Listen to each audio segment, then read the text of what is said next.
Is it recording?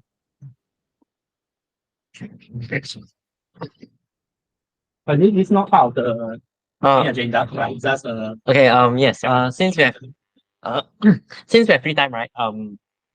Okay, so our fun fact about LangFlow was it was not working last night at 1 a.m. when I checked. So I coded LangChain. I slept at 4:30 after coding everything finished. But the worst thing is that when I saw the GitHub page, it was 6 at 5 a.m. So it's working again. So I guess thought to share this open source framework with you. Okay, so LangFlow and LangChain is very similar. Later I'll be introducing LangChain. But now let's just take a look at what LangFlow does.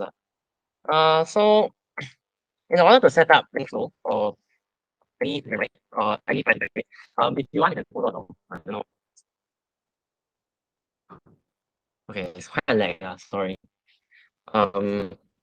PIP install LangFlow. I'm pretty sure like we install packages.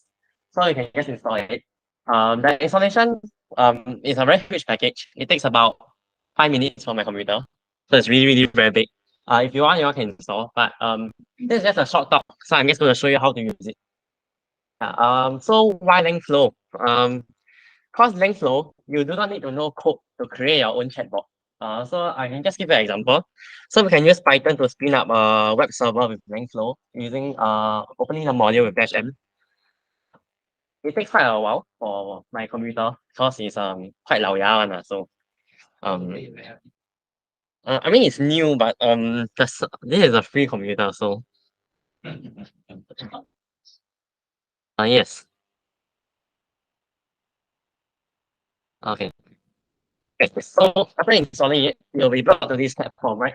So this just updated today. I was at 6 a.m. I was shocked with the new UI. Wow, it looks so nice. The one that I tested at 2 a.m. was very messy. So yes, how do we use this? Okay. So after you go to this web server, you can just click on new project and you have something over here. Okay, so let me introduce what is LangFlow first. So we have seen websites like chatpdf.com. We upload a PDF, we chat with our own PDF. But then now these companies has been charging people, right, for uploading files with unlimited pages. Yeah, so here is a Python framework to counter that. So we'll be harnessing the power of ChatGPT, I mean OpenAI API, in order to read notes from our document. So how do we do it without code? It's very, very simple. So this is like scratch programming, right? So you just drag and drop blocks and you'll be able to build your own chat PDF. So let's just start. Um, so the loaders part is whatever files that we want to load inside. So in this case, it's loaders. So you can load like a lot of different kind of supported file extension. So if you want to load in some music lyrics, you can use the AZ lyrics loader. But in this case, we are running something like chat PDF. So we'll be using PyPDF loader. Yeah, so this will be able to read your PDF file. So just drag and drop. Okay, so you have created your own PyPDF loader. Then you click on this search button and you find a sample document. So for example, any PDF that I want to read, I just double click on. Okay, you have uploaded a file without any code. And now you can see the yellow stick, that means the code is running in the back end. It's actually using LangChain to process the data. Okay. So after we use the loader, what must we do? In ChatGPT, right? Later I'll be going through this. GPT do not read notes like ABC. That means it's like one character each, right? We read through tokens.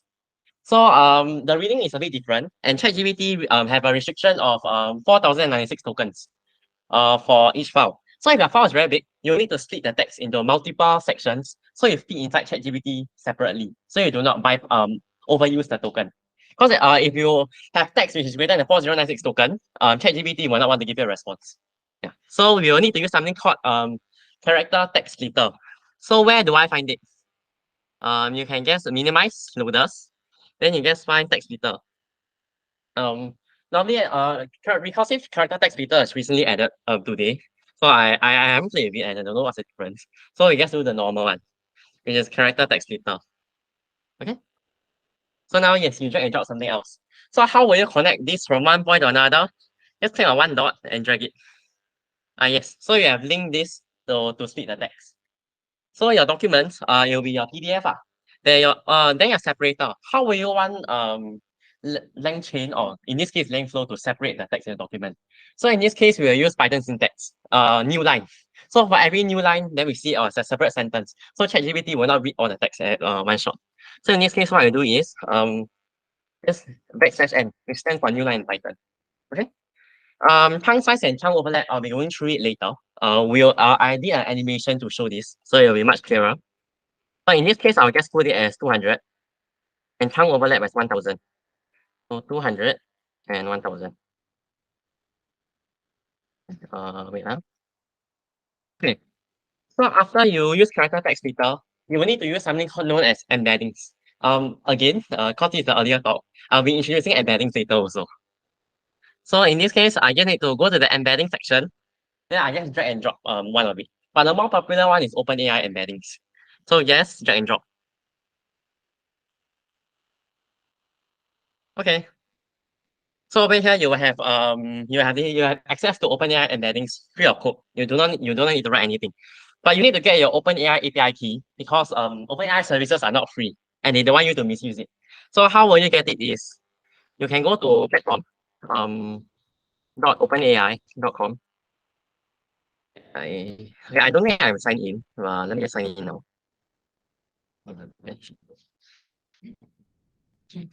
Yeah. Okay. Then you click on your avatar. View API keys, and you can generate one here. Click on create new secret key. Create secret key. Yeah, then you have an API key which you can paste inside.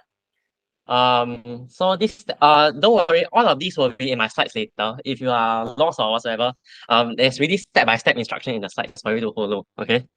So just click on copy. But if you created a ChatGPT for more than 3 months, this API key won't work unless you have a credit card inside. So I have another account which I've created. So I don't want to put my credit card. Yeah. So I decided to use my other one. So my API key is over here. So I will just copy it and paste it over here. Okay.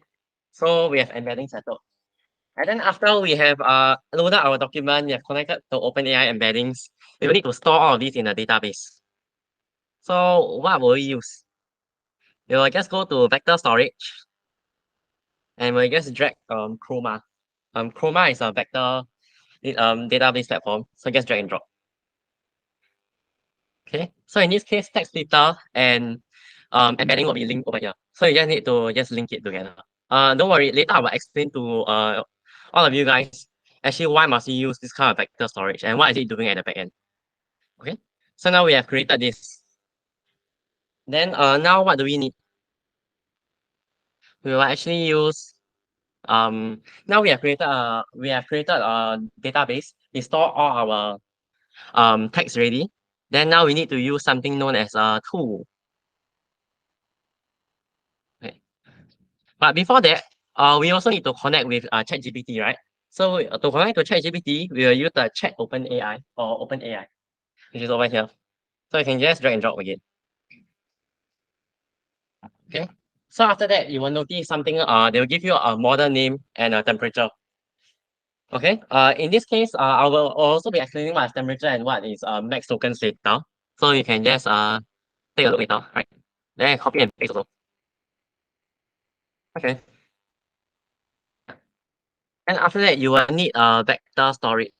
After you have made your vector storage database and you have put an OpenAI connection, just connect it together to an agent for it to run.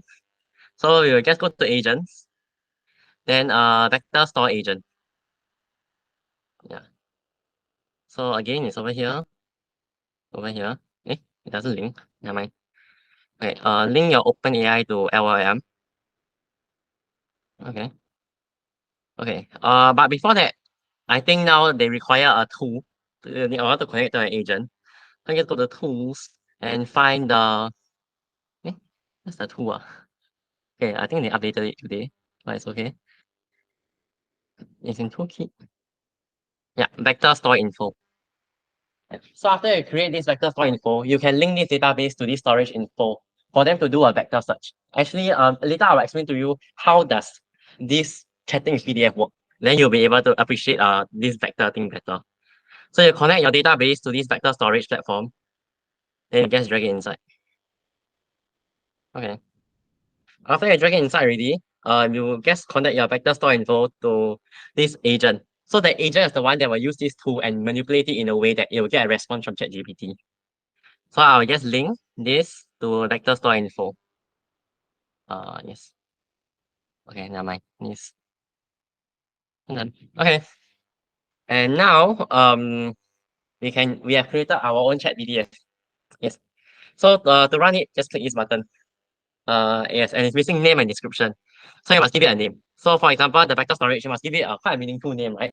So in this case, it's actually chapter 1 of my chemistry notes. So I'll just put the name inside. The topic is called atomic structure.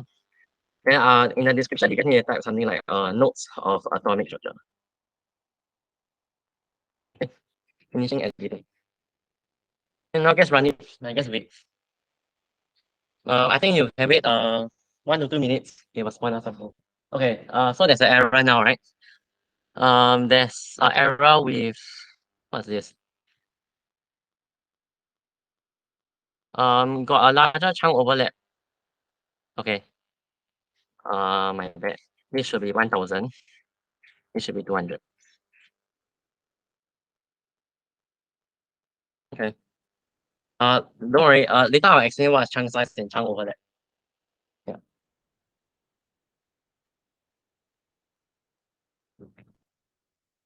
Yeah. So it takes a while because my file is quite long.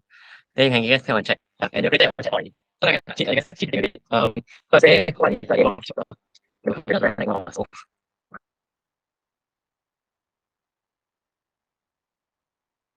this this. That's it. That's how you are. You can also see what you want to get through your in your yeah. Then when you yeah, but see that's it. So yeah. So this is how you create your own yeah.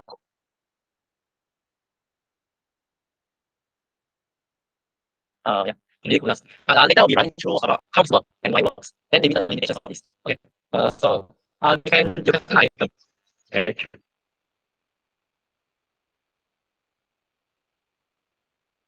Okay, sure. I'll be sharing these slides into the Discord channel. So if you want to set it up at home, you can it's really step by step. Means that you can I also explain what does every component do. So you just need to follow the step and you can make it in 5 minutes. Yeah. How is it useful for classes? Yes. That's something that people ask or like since it's me.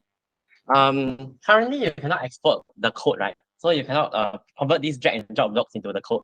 But they have this exporting thing which you can use actually. So you can export this and you can download something known as a flow. So you can actually communicate with this bot, right? You can give this student, you can give this file to your bot. I mean to your students. Then you can actually use a Python API. This is over here. Yeah. So you can create a shop platform. You install LangFlow, then you create a small web app, maybe using Flask or Streamlit. Then you can just enter this. Then your flow function is whatever question you want to ask.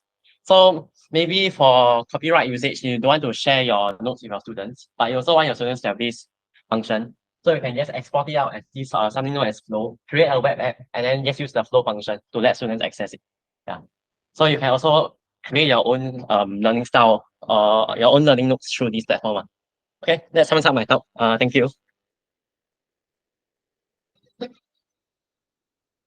Okay, should I move on? Hi, Denise. Okay. Yes. I'm also the next speaker. So. Yes. Okay. Sure.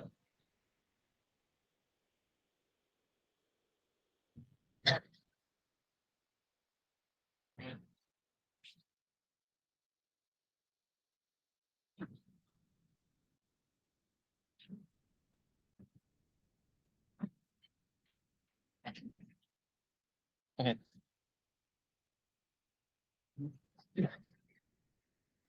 So we didn't quite factor in morning and afternoon break. So if you need a bio break, please feel free without yourself, and it's still a coffee and tea effect. Yeah. And one update. The reason why we had an early lunch break is because previously we always had this special guest for NGS School of Computing, Dr. Dong Hong Wai. He told me that he's actually made a trip to Norway. But I just got a message that he just arrived back in Singapore late last night. So he'll be joining us later. Yeah. So yeah, we later report. Right? But the reason why we had an early lunch break is because past year's experience, whenever it gives a talk, it's always extended. Yeah.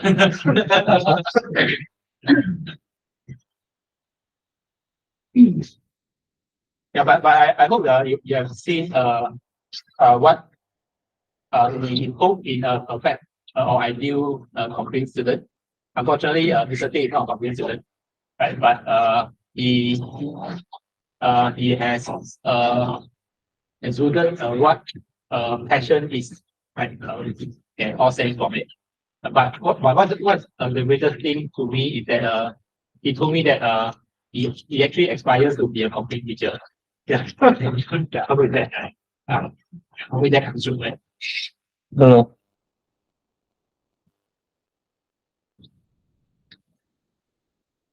Oh yes, yes. The in charge of Hi Ladies will be coming and say hello in the Google Meet call later.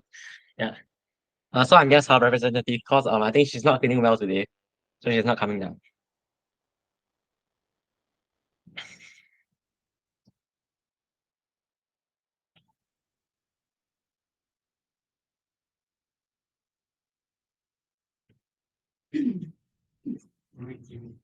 Share a bit with my passion. That'll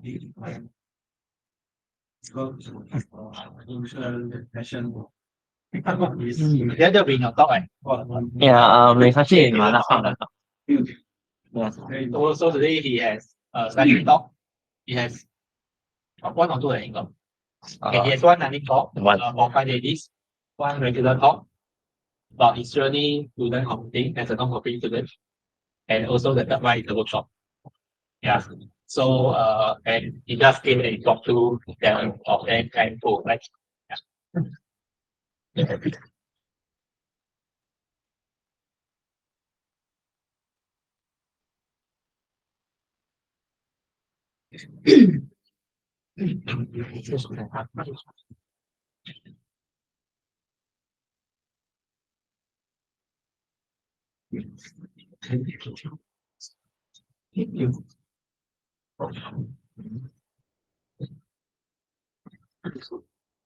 Yeah, Yeah, I was busy. okay.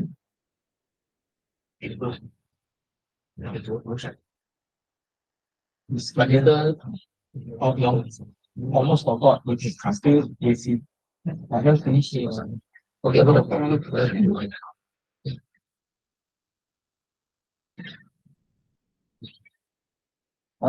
you think you pass your H2 math? Make H2 math is quite small.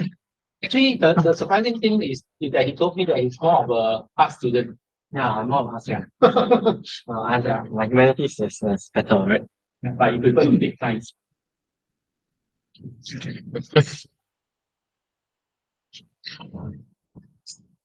Mm. Okay, Clara, I think you can say hello. Can we show the Uh, Oh, wait, hello. wait, let me change the. okay on your webcam, obviously. Okay, wait, give me a second. You can project on Yeah, side or I think I can pin it. okay.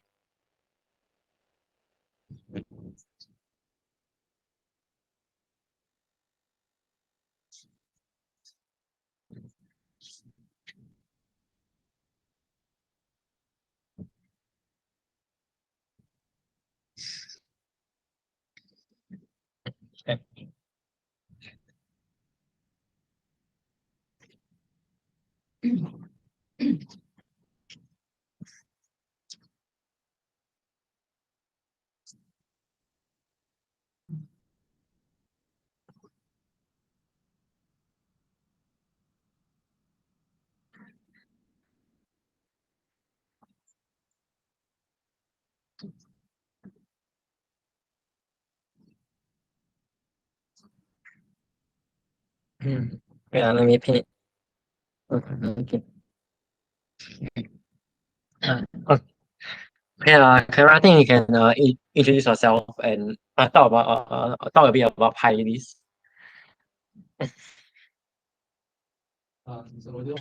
Um, is the audio? Hello. Okay, yes, Can you hear yes, me? yes, we can hear you now. Okay. Yeah. Hello.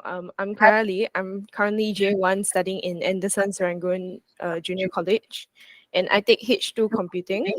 Yeah. And mainly PyLadies is used to be sort of a dead project, but thanks to Kimmy and Mr. G, right, we managed to revive this, and we hope to have more upcoming projects where we can have ladies come out and teach people about computing. Yeah.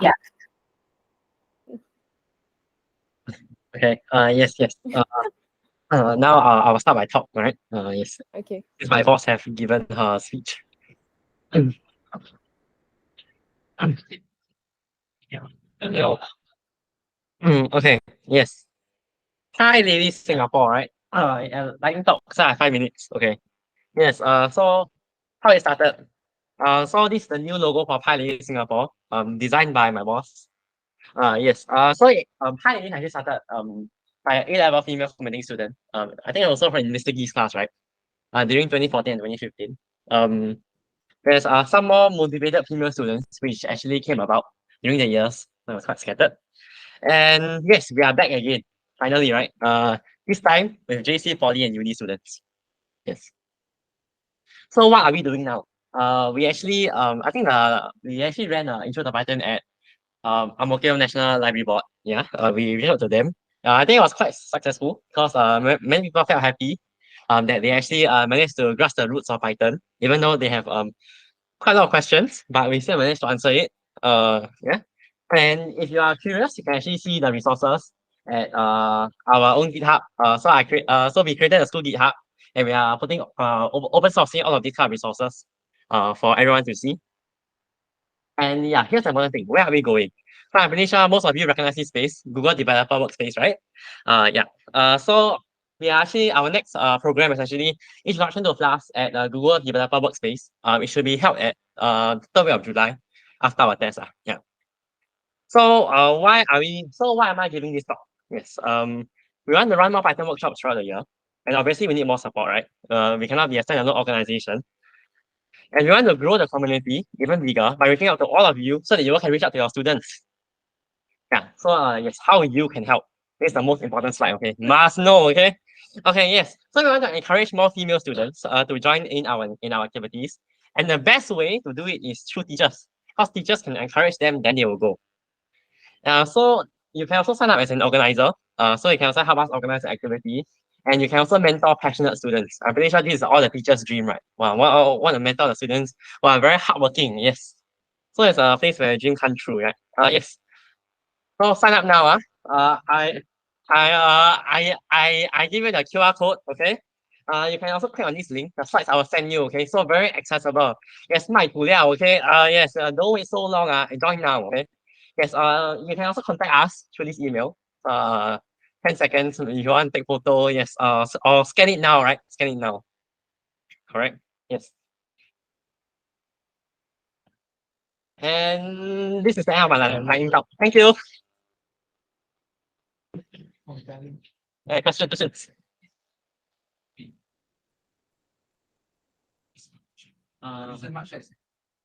No. Because Google conduct a lot of this for agents. Yes, actually, many tech companies have been quite supportive of encouraging more females to go into tech.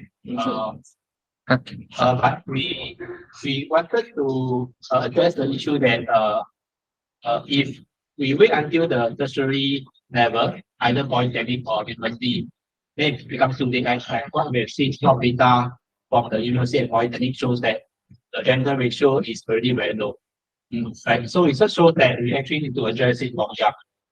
Right. And many years ago, Microsoft also did a research. It says that the age that they start to lose the girls is actually around 15, right, which is about Sec 3. Right. So if we can try to somehow address it at a younger stage, try to engage them, then hopefully because during my interaction with some of my students, we sense that a lot of them, they are actually very competent, at school, they even work better than the boys. But they are less vocal and they tend to need more encouragement. But if a teacher like yourself actually reach out to them and try to encourage them, there's a higher chance that actually they will do it. Yeah. My next question is when even if you guys are early on this, would there be training given to them? And Yes, yes. Yeah. Actually, despite the fact that it's high days, they do need sometimes quite a bit of support. Right. So while because at the very start there will be relatively few of them, and there are some of them who are also just starting on, just that they are still enthusiastic. Right. So in the group, there's a Discord group that we recently just set up. We actually also encourage some male participants to join in. as a helper, right? Sorry. As in like to help to conduct. Yes, yes. But we need to understand that we need to let the girls initiate things, and we are playing a supporting role. Like we are not there to dictate what they should be doing. Yeah. Because for us, even if you want to help, we have the same issue, like we have 20% only. Okay. Yeah. And in 100% sign up. Yeah. Sure. Okay. Yeah. But it's a global issue, like not only here in Singapore. Right? So we're done doing our part. Because every time I go to some tech events, I look at some of the news, like it's always rather sad or strange that the majority that are featured are always male. Right. So I think we need to be more encouraging and more proactive. Is okay. There are some people who don't feel that this is a problem, right? Because they say that let things naturally develop, right? But if we let things naturally develop, quite likely we will solve the problem. Right? I think it's not it's a problem because all this ICT is a given that you must have very soon. So even they are not keen, they must be basic skill sets. Yeah. So I don't know why. It seems to be maybe it's a type thing, right? Many times you see that most of the time the actual people doing the technical and hard coding tends to be male. The people doing the maybe the software side, like presentation, sales, marketing, admin, tends to be dominantly female. But this is I think not healthy, and shouldn't be the norm. But in fact, Mr. Jack Ma from Alibaba, right, he once gave a talk, and he's very proud that in Alibaba, 50% of the engineers are actually female. Right? And so they are actually the one doing the hardcore, because he believes that actually female tends to be more considerate of others, right? Because he has a lot of data to show that when male buy things, they tend to buy for themselves. When female buy things, they tend to buy for others. Yeah. So he needed the developers to understand the female perspective, like how they see things. Right? Otherwise, things will be quite lopsided. Okay. I think I should make space for the next lightning talk. Yes. And I'll come back soon, okay?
teaching students how to do, I think those of you will remember, right? Proof of trigonometry identities, right? So yeah, so I try to use a platform to actually do some maths assessment questions. So for this kind of questions, we start a proof, let's say from left-hand side to right-hand side, right? So I will try to get all the little parts here and then ask the students to find, drag. So which one starts first? So the starting point probably is we need to get the expression first, right? We will drag, right? Let's say we drag this over to this side. Okay, I cannot remember. All of a sudden, I get cold feet. Maybe some of you want to help me to solve. Right? So the left-hand side actually is this, right? Right, we start from the left-hand side. Yeah, I think I won't go through because I think I failed my maths. I have not, by the way, I've been reduced to teaching only year 1 maths. When I started off, I was teaching A maths and D maths for express and normal acad students in a neighborhood secondary school. But this in the past 5-6 years, right? I think I only taught secondary 1 students, secondary 2. In fact, this year I have only 1 maths class, and I'm actually teaching more on computing now. So, but all these things are the resources which I built over the years, right?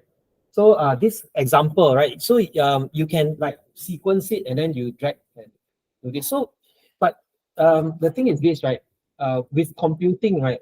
These are, some of it are quite more like hard coding, right? Because you've got to arrange the sequence correctly.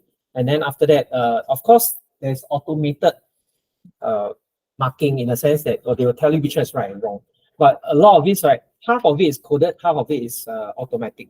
So, but you can see, right, that nowadays, right, if you are really doing computing, just now, I think Dr. Lee, right, mentioned, right, there are some platforms where you can actually, for computing, you can totally automate everything. So it took me I don't know, maybe more than hours, right? In terms of hours, more than 20 hours to just get this thing done.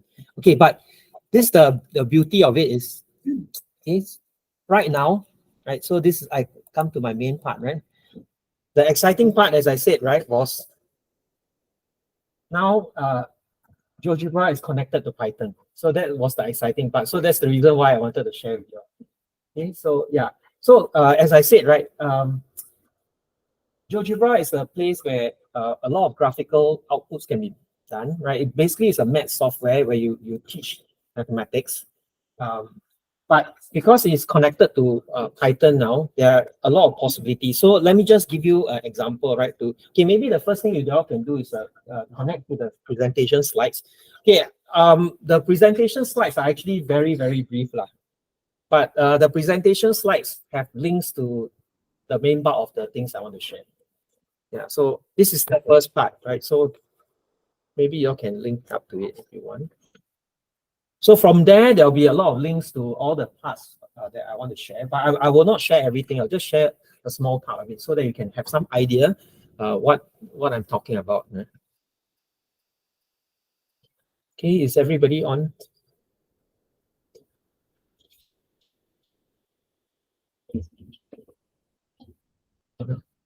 Or you can freeze it. Oh.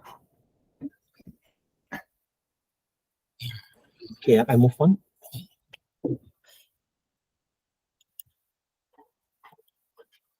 Can copy to that. No, it's not here. It's the others. Okay, I mean the.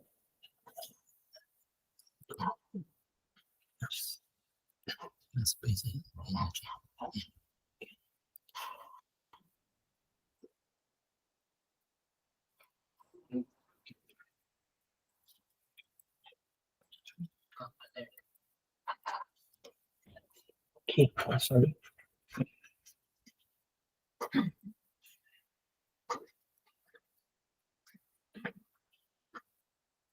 Okay, so the GeoGebra. Okay, so I'll go to the main part. Actually, I wrote most of my things here for the past few weeks. I was writing down. So I'm more a text-based person. So anyway, okay, so let me just quickly. I was reading through, because I'm not really a computing trained teacher, right? But I try to read through the syllabus, right? So the idea of I think it's very apparent, right, from all the talks earlier given, that there are issues with students find challenge trying to do well. There's a group that does well automatically, either because they have prior knowledge or maybe from the family environment, they actually were already encouraged to do coding from the beginning. There are those, who want to, right, for various reasons, but once they join the course, they find that they're struggling, and then some of them eventually drop out. But for me, right, from perspective as a maths teacher, right, I think there are several things that can be done. Okay, so I believe that just like mathematics, right, coding, you need to practice and learn. So if you look at the GeoGebra Python interface, right, so for those of you who already got into that interface, you can see, right, there's a part where you do your code input, and this is the part actually there's the GeoGebra output, right, where you have a graphical output. So I've got very simple things going on here. Let's say, again, the issue is this, right? When we teach coding, right, do we really want to go into the full blast, right, of data types, and all the rules and all that? So I think it's very, very difficult. So in fact, my idea is, while we are teaching maths, we can also teach coding. And then, of course, the whole issue again is how do you, arrange the curriculum so that the objectives of the O-level computing are met, right? The objective of mathematics are in the curriculum, right? O-level maths are also being met. So in this way, we actually save a lot of time. We are doing two things at the same time. I believe there's opportunity, right? Right now, I think you do coding means you do coding, you do maths means you do maths. The linkage is not there at all. So I believe that hopefully there are more and more other platforms similar to this GeoGebra Python that will enable us to actually do two things at the same time. And I personally believe that they are mutually reinforcing. Okay, so some of the basic ideas are there. I think since we are all PyCon people, right? I think you all know what's the PyCon stuff, yeah? Okay, so I'm going to go, okay, for those of you who have already got in, right? There are the 10 files that I wanted to show you, but I don't think we can go through all of them. So looking at the document, right? For those of you who got into the document, I think it's a lot more efficient. I do it this way, right? So, I think, wait, hold on. I shared the wrong file. Okay, just give me I shared the wrong screen already. I need to move on to the next. Yeah, okay, there, right? Okay, so I've actually prepared 10 samples. So for lines and segments, right? When we are teaching lines and segments, for instance, right, they will know a difference, right? For geometry, right? Sometimes people don't understand what's the difference between a line and line segment. So a line is actually continuous passing through 2 points, and then a line segment actually is 2 endpoints. So if you look at the coding, right, it's very obvious that I have a point, and then the point where they learn the Cartesian coordinates, right, they identify the location of those points. And you can see that a line versus a segment, right? The command is different. And you can see that, I think from here, right, a little bit about object-oriented programming is also being taught. They realize, okay, we may not explain very much, right, in detail about, all the objects, methods and all this. I'm not the expert in computing, but you can see, right, that even in the commands itself, right, a little bit of this learning experience on what actually is programming about, what kind of structure, data structure is there, is kind of there, right? So later on, when you move on to higher level, when their minds are more ready for all the data structures and whatever, right? They will realize, oh yeah, there's a dot there. The dot there tells me that the line has some properties, and these properties I can change the properties to red, or I can change certain things. So okay, let me just give you an example, right? So I have let's say I have a line here. Now for this program, right? If you look at this point, right, the point, the AX, right? So A dot X. X is actually the X coordinate of the point A. So if I were to, right now, currently, right, it's at 3, 2. But the code, right, initially was at 1, 2, right? But why is it now 3, 2? That's because just now I altered it. Now, if I now change to AY, right? If I change A dot Y to, let's say, -2, for instance, right? If I run, if I ask the student, right, based on our computing curriculum, so where do I expect the point A to be now? So then they will all point here, point there. And then you just tell them, so it should be at, the X coordinate should be at where? If I were to click this. 1, okay, x coordinate, and y coordinate. Yeah.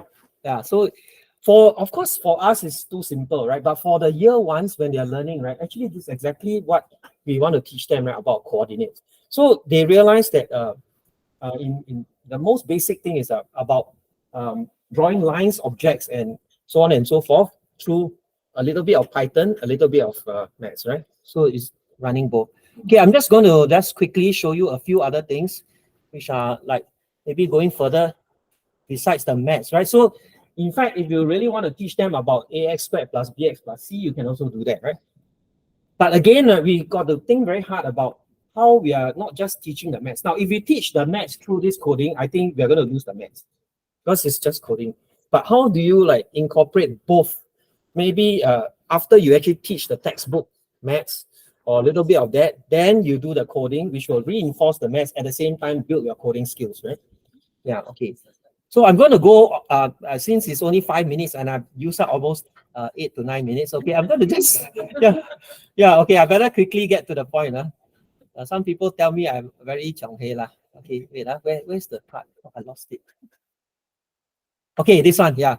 So the interesting part is the one that I want to credit Mr. Goh with lah, because I tried to support him, and then we did from one of the PyCons. I actually volunteered to work with him on Raspberry Pi, introducing Python using Raspberry Pi.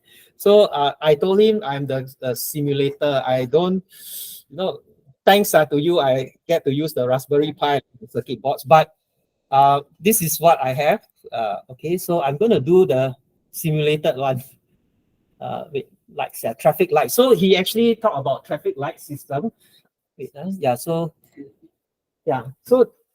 just hold on. I start running. You're wondering, oh, why is it there? So I kind of created traffic light. So on the GeoGebra space, right, there's a 3 lights. So that's the one for the traffic, and then the 2 lights one is the one for pedestrian. Okay, pedestrian crossing. So when I run the program, wait, have I run the program yet? Yeah, so now it's in a no pedestrian mode. Okay, let me just push it down a little bit more. Okay, you notice, right, that we are going to teach the students about functions, right? So the idea is about functions. Oops, my battery is running low. I need to... okay, I have my battery which you can use. Sure or not?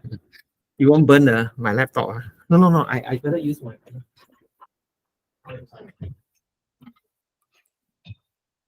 it works. Over. It works. Yeah. Oh, okay. As long as it doesn't burn it. Okay, thanks.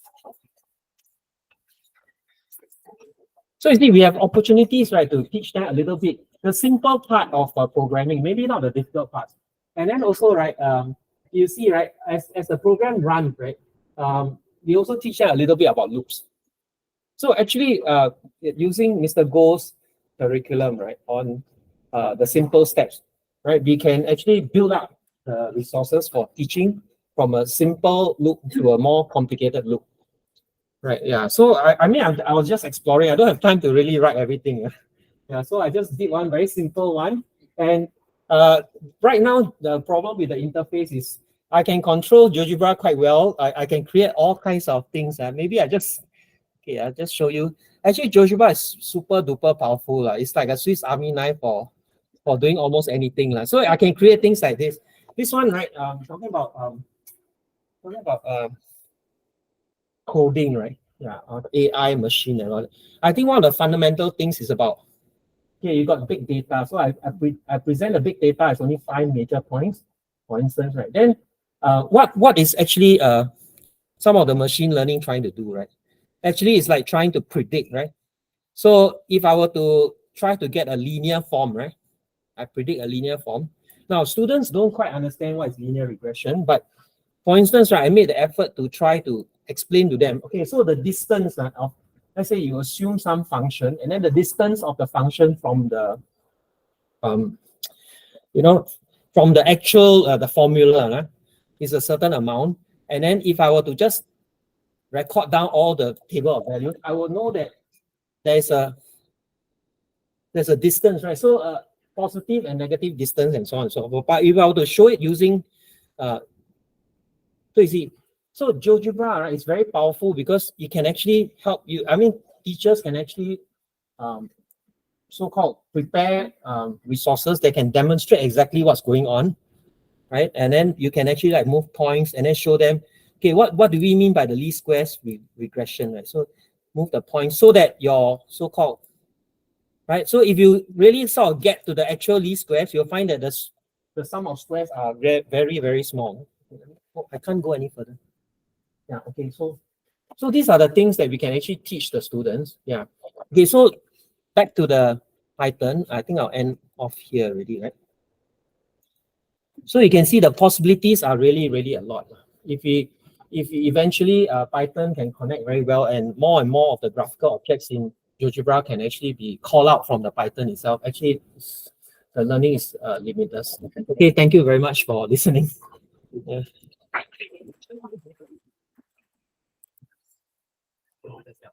Yeah, thank you.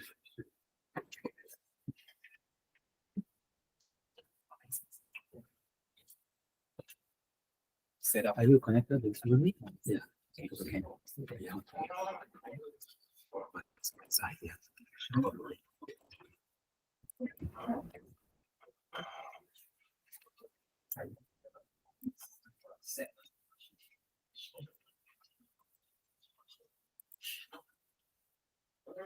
Let me share. Sure, it's interesting. Oh, already taken off.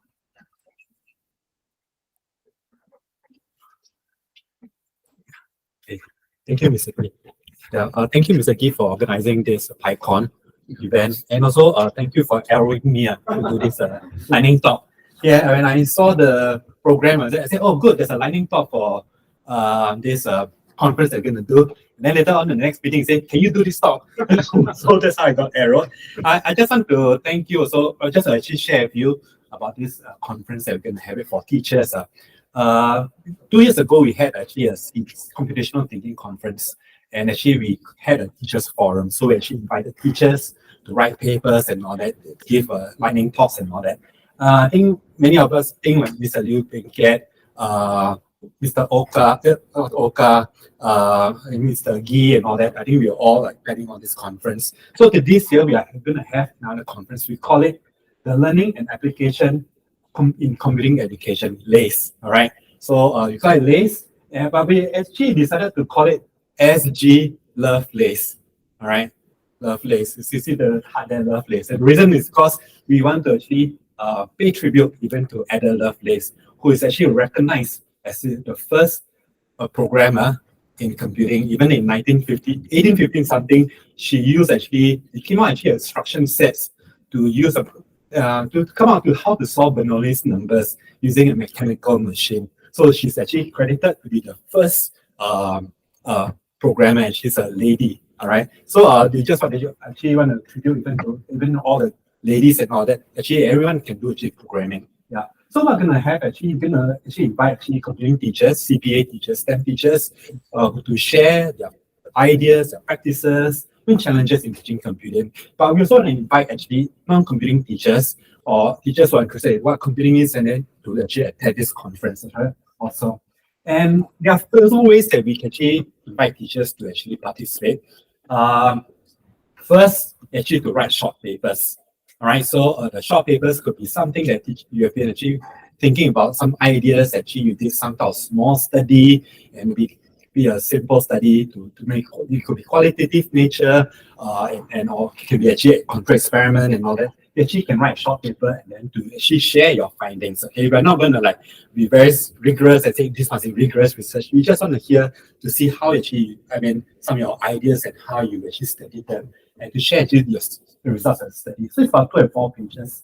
And we also have lightning talks similar to this, and then we have actually allowed teachers and all participants to actually share any ideas that they have about teaching computing, experiences they have, or even to how to teach computational thinking. So this is actually one. And another new category we have is called nifty assignments. I think something like what Mr. Liu shared and Norman shared about using Parsons, puzzles and all, even how this can be actually turned into assignments. So this will somehow you can actually share with original ideas of how you can create assignments, and maybe you're experiencing giving these students, the assignments to students, all right? So these are some ways that actually you're inviting teachers to contribute, all right? So, and the last one, of course, is please join us. Even you don't write anything, you don't contribute, yeah, please join us. So we're going to open up applications and all that probably in August. All right. So that's actually the URL link for the conference website. So we take pictures or you can bookmark actually the conference website. And details for how to submit all these short papers, lightning talks, video assignments are there. All right. So the dates of this conference, okay, it'll be on 8th of November, right? Place likely will be in NUS School of Computing, all right? So confirm, all right? So the submission deadlines are all there, end of July, and we're gonna actually do some reviews and all that. Maybe see whether actually the reviews are more for see how we can help you to improve and all that. So this is just we're gonna actually get people to actually review all this, all the submissions, and then after we'll give you results and all that even by 30th. All right. So please do join us. All right. So if you have any questions, I think that's our email address. All right. So please, we do look forward to you joining us in this conference. All right. Thank you very much. Okay.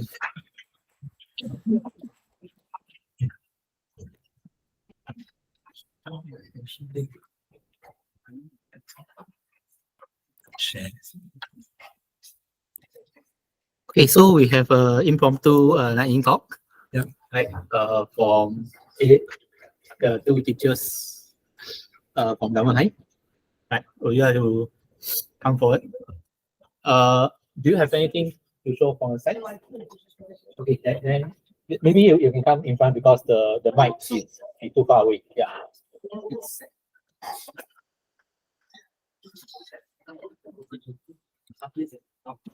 Sorry. AI Singapore. There's one more the project showcase. Yeah. It's cool.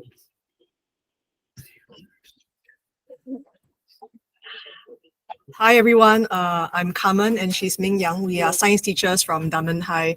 And just yesterday, we published a micro course on prompt engineering for educators. So let's see. Yeah, I think it's here. This one. Okay.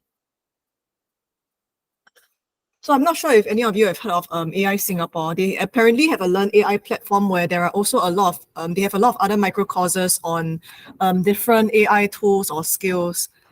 And learning all these are free. You just need to create a Learn AI account.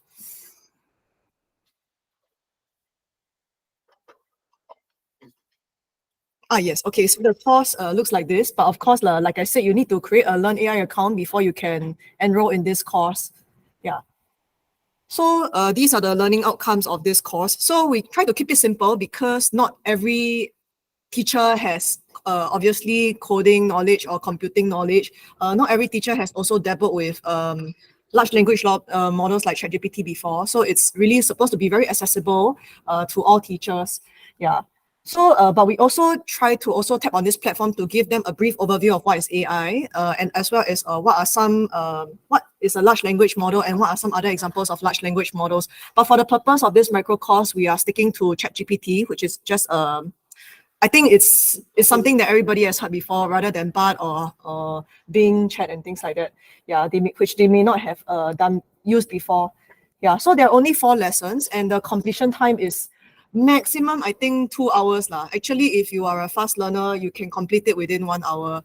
So we designed this in mind because I think at least in our school, when I did a straw poll amongst the teachers in Diamond High, they have heard of ChatGPT. Actually, some of them have also used it before in pretty creative ways. But I think sometimes they always say that the output is not quite targeted or not as accurate as they would want it to be. So this is why we came up with a course on prompt design. So getting them to recognize different elements, the structure of a prompt, as well as certain prompt techniques like zero-shot prompting, few-shot prompting, generated knowledge, directional stimulus, and things like that. So it sounds a bit cheap, but we have given different use cases to illustrate these prompt techniques. Yeah, so if you know any teacher who would want to know more about this, yeah, you can direct them to this course. It's called Designing Effective Prompts in ChatGPT for Education. Yeah, that's all. Do you have anything to that? Okay. Yeah, that's all. Thank you very much. Thank you. But what prompted you to sign up for this TWA? Oh, TWA. Yeah. So I share my own. Sure. Oh, okay. I guess it's also the time when ChatGPT came out, and I think the first question that I asked myself was, is it going to replace me? Yeah. So I attended a few panel discussions on ChatGPT, and in one of them, I think the deputy director of AI Singapore came to approach me and said, "Oh, we have a TWA. Would you like to consider joining?" Then I said yes. Yeah. And I think now I'm of the opinion that perhaps AI is more likely to replace people who don't know how to use it rather than people themselves. Yeah. So that's what I feel. So out of curiosity, that nowadays the AI seems to be very pervasive use, and we thought that it could actually leverage that AI platform into our work, and how we actually can be more efficient, in class.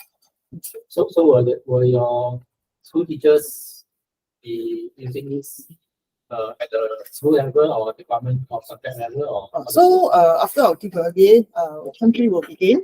So our goal is that we go back to school to share some of the insights that we gain here through our TWA, and of course discourse to our teachers in our school.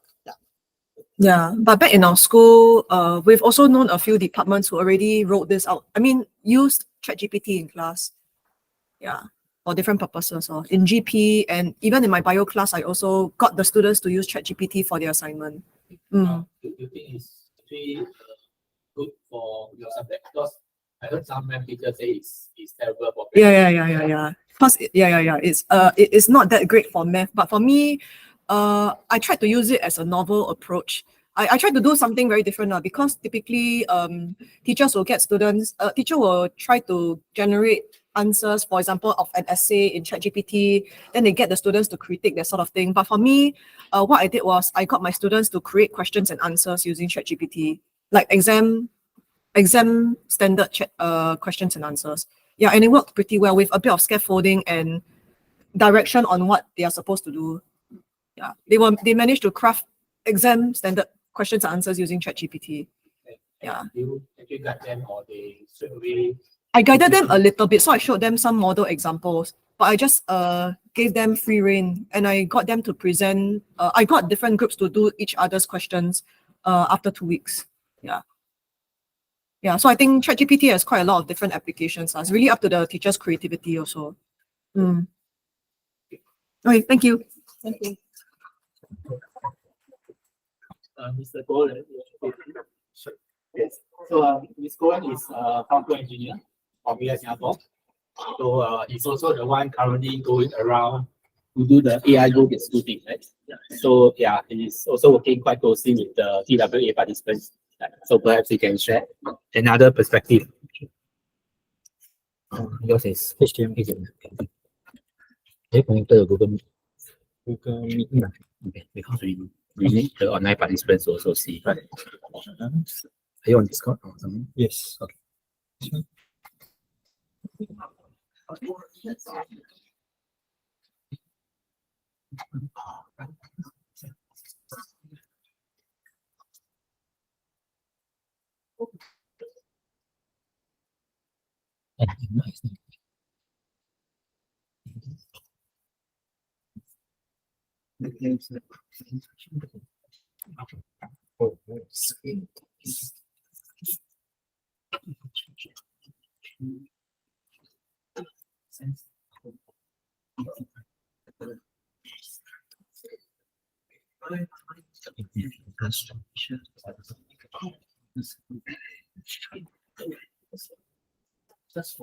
Can you please share your screen?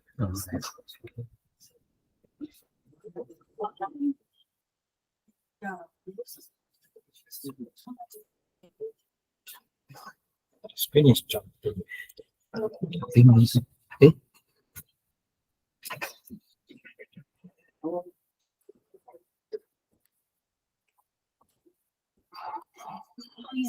Okay, maybe.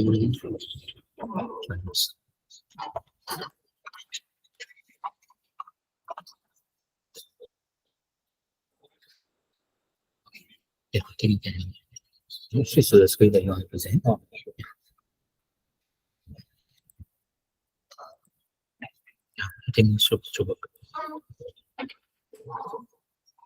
Right. So I'm from AI Singapore, and we have this program that MOE teachers can come and spend your holiday period with AI Singapore for about 3 weeks. So for this, we call that the TWA Plus program. So you can apply it through the AST. So we have various tracks for you to choose based on your literacy in technical skills.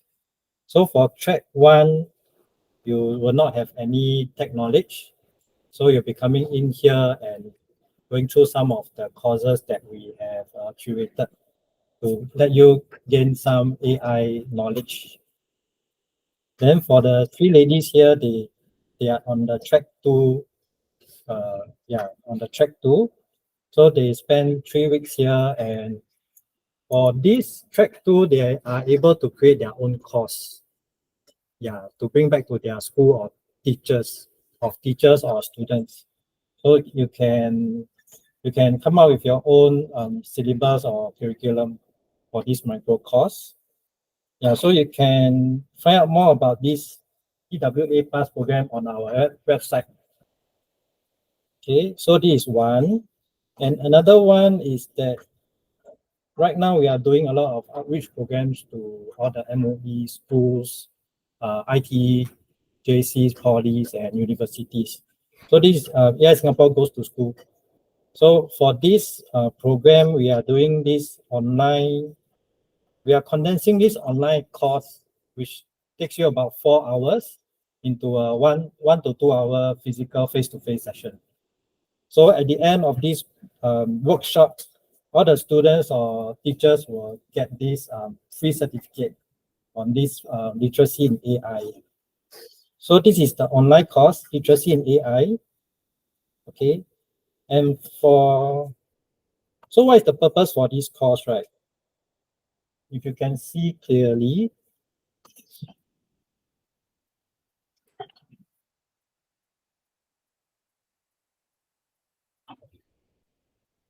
so for students who are interested to pursue a career in AI, or want to deepen their skills in the AI industry. So for this literacy in AI course, they'll get a level 1 certificate. So, and after that, if they're keen to develop their AI skills, they can move on to the level 2 level intermediate, and ultimately to the level 3 professional machine learning engineer certificate. So these will all be sponsored by AI Singapore to develop the ecosystem of students who can ultimately be employed in our Singapore AI industry. And we also are working with some industry partners such that once they obtain their level 3 certificate, they are given the opportunity to intern at some of these partners that we are working with. So these are some of the things that we are doing. And this is some of the schools that we have already went through for this literacy in AI physical session program. So we have quite a number of schools that we have went to, and we also have confirmed many slots already. So if you are interested to invite us at no cost to the school for us to go down to conduct this workshop, you all can reach out to us. Yep. So that's all from my side. Any questions? Will the teachers be picking up Python, or is Python used in the TWA? Depending on their level also, but they will be introduced to the concept. I don't think they will be able to pick up Python in 3 weeks. Maybe to see what AI Singapore is doing, and some other courses that they can learn is, maybe I can share also. So these are some of the courses that you can go through on your own, or when you come over, then we will deliver it to you. And some of these courses are created by past TWA teachers. So this particular one, analyzing sustainability report, is by an RI teacher who was attached to us last year. So he is a chemistry teacher who was taking this CCA in sustainability.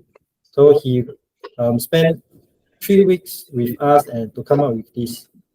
And you can see, yeah, this discrete random variable is also by another teacher, a mathematics JC teacher. So he came up with this course.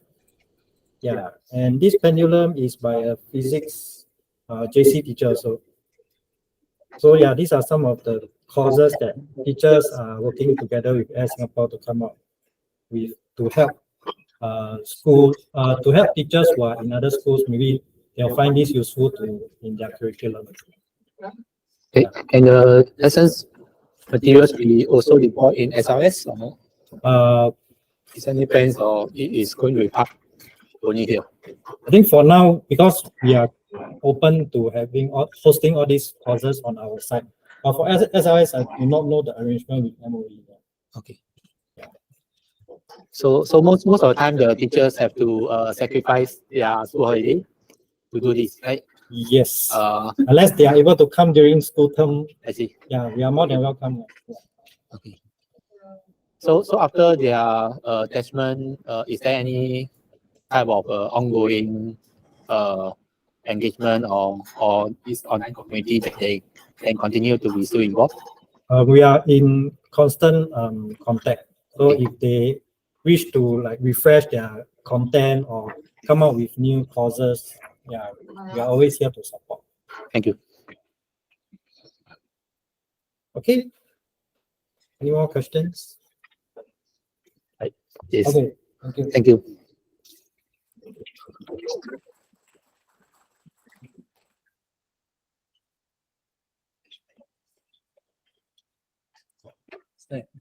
Yeah, I need to do a quick one. Okay, so I will do a quick 2-minute thing about this student project showcase. How it started is that it was actually an April Fool's Day joke that I actually sent to the comparing teachers. So the document, later we'll share the link to the document, right? So it was motivated by the fact that the A-level comparing students, they were learning web application, and the O-level comparing students, they are actually also expected to undergo a 6-week project, right? But most of the time we realize that the projects after they are done does not actually help the students very much. It's mainly for their own personal learning. Right? So we had this idea that we wanted to help promote their project and also to this case with more emphasis on aptitude-based admission. We actually wanted to help them in their portfolio building.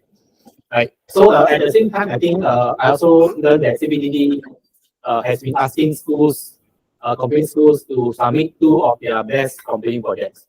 Right. Mr. Chu is here actually. You want to say more about the rationale? No, I mean, it is very important. So actually we have been thinking about helping the students. I think the same rationale with Mr. Yi. We wanted to have a platform for students to actually showcase some of their projects. Because we do understand that along the years, since the conception of this new syllabus in 2017, many schools have had their students develop very nice projects. And not all schools actually have a good platform such as like SST or some more established schools where they actually have the students' project showcased on their websites and stuff like that. So I think we also see this as an opportunity for GON, where students actually do well and they can actually use this as their portfolio when they apply for tertiary education.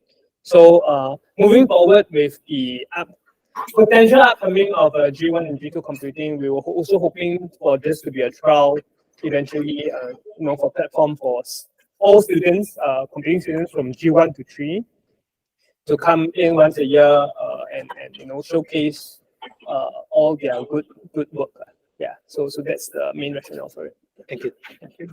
Yes. Yeah. So so there's some other rationale which we also hope to get some hopefully experienced teachers or university academics to help give them feedback, right? And so that they know that what are some of the areas they can improve on, right? So later we can show that it was really meant to be an April Fool's Day joke because we showed this as the details. Yeah.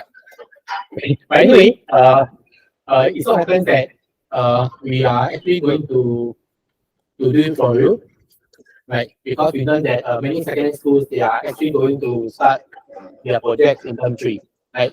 So so we hope to then get their teachers to encourage the students to do projects. And when we search online, we realize that actually we are not the only one already doing this, right? Because back in 2018, before COVID, PyCon Australia, they already had a student project showcase, right? So these are some of the student projects that they have contributed and shared, right?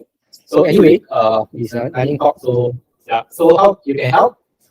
You can of course teach them GitHub yourself or teach them Rapid because these are cloud-based platforms for them to showcase their project. But actually, if you want the easier way, we will launch some sign up and you can actually encourage them to just register, and then we will have some students to reach out and guide them, right? But bear in mind that we do want a competition, right? Because I mentioned previously at some event that I always view competition as something that only rewards the minority but demoralizes the majority. Right. So we hope that everyone can actually win and learn something relative to where they first began. And also there's some opportunity for them to also look at each other's project and then do some peer appraisal because there's a Hacktober Fest in October coming up for them to actually submit pull requests to suggest improvement to their peers' projects. Right. So yeah, that's all for the lightning talk. Thank you very much. So when it launches, please encourage students to participate. Thanks. Okay, so after this, we'll have one regular talk from Mr. K, and then after that we will jump over to two quick lightning talks from Dr. Oka because he's only free for around 2 to 4, sorry 2 to 3. It is currently still online. And after that, also we have Dr. Melvin Chang, right? Yeah. And we will leave the best for the last. Prof. Yong is already here. So we can hear from him later. So that's after Mr. T's workshop, right? Yeah. Okay, come.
Okay, if can you share your screen?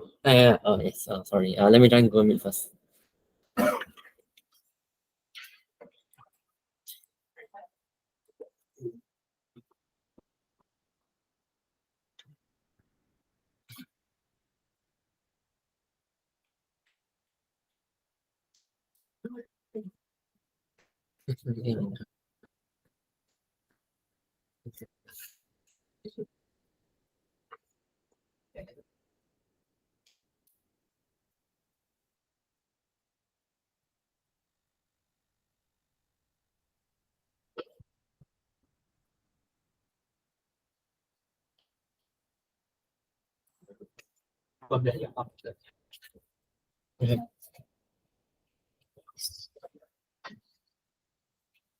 Okay, the slides is in Discord if you want to see. There's some interesting stuff, right? Yeah. Yeah. So this is actually my this is should be my first talk. Should be, yes. But I already did two, right? Okay. Yes. So let's start off. Who am I? Let me formally introduce myself. I'm actually Kim Wee from ASRJC. Currently a JC2 student. School-based ICT champion. I take H1 physics. Yeah. And I don't take computing. I take chemistry instead. Yes, and I'm quite enthusiastic in AI, so I'm doing a talk. So for context, I think the I'm JC2 this year. ICT Champions was given an opportunity to run a GC1 digital literacy workshop. Yeah. So we got together in groups, then we try to think of ideas. Yeah. So obviously we think of the next big thing, which is ChatGPT. Prompt engineering, yes. I also did a mini course, right? It's also 1 hour long about ChatGPT, but it's catered for students. I can link you the link later. Yes. So I shared the importance of prompt engineering and why it's so important. So actually, these are all catered for O-level and A-level students. Yes. These are all catered for O and O-level students. So I actually did a collab file, right? Then I passed to 30 people, yeah, to train the 30 different classes. Yeah, but we met a problem, yes, and this is how a student fix problems, right? We have a short 15-minute window, and apparently they are very unenthusiastic, right? Because we are eating at their lunchtime, yes, and they weren't happy with us, so we needed to fix it.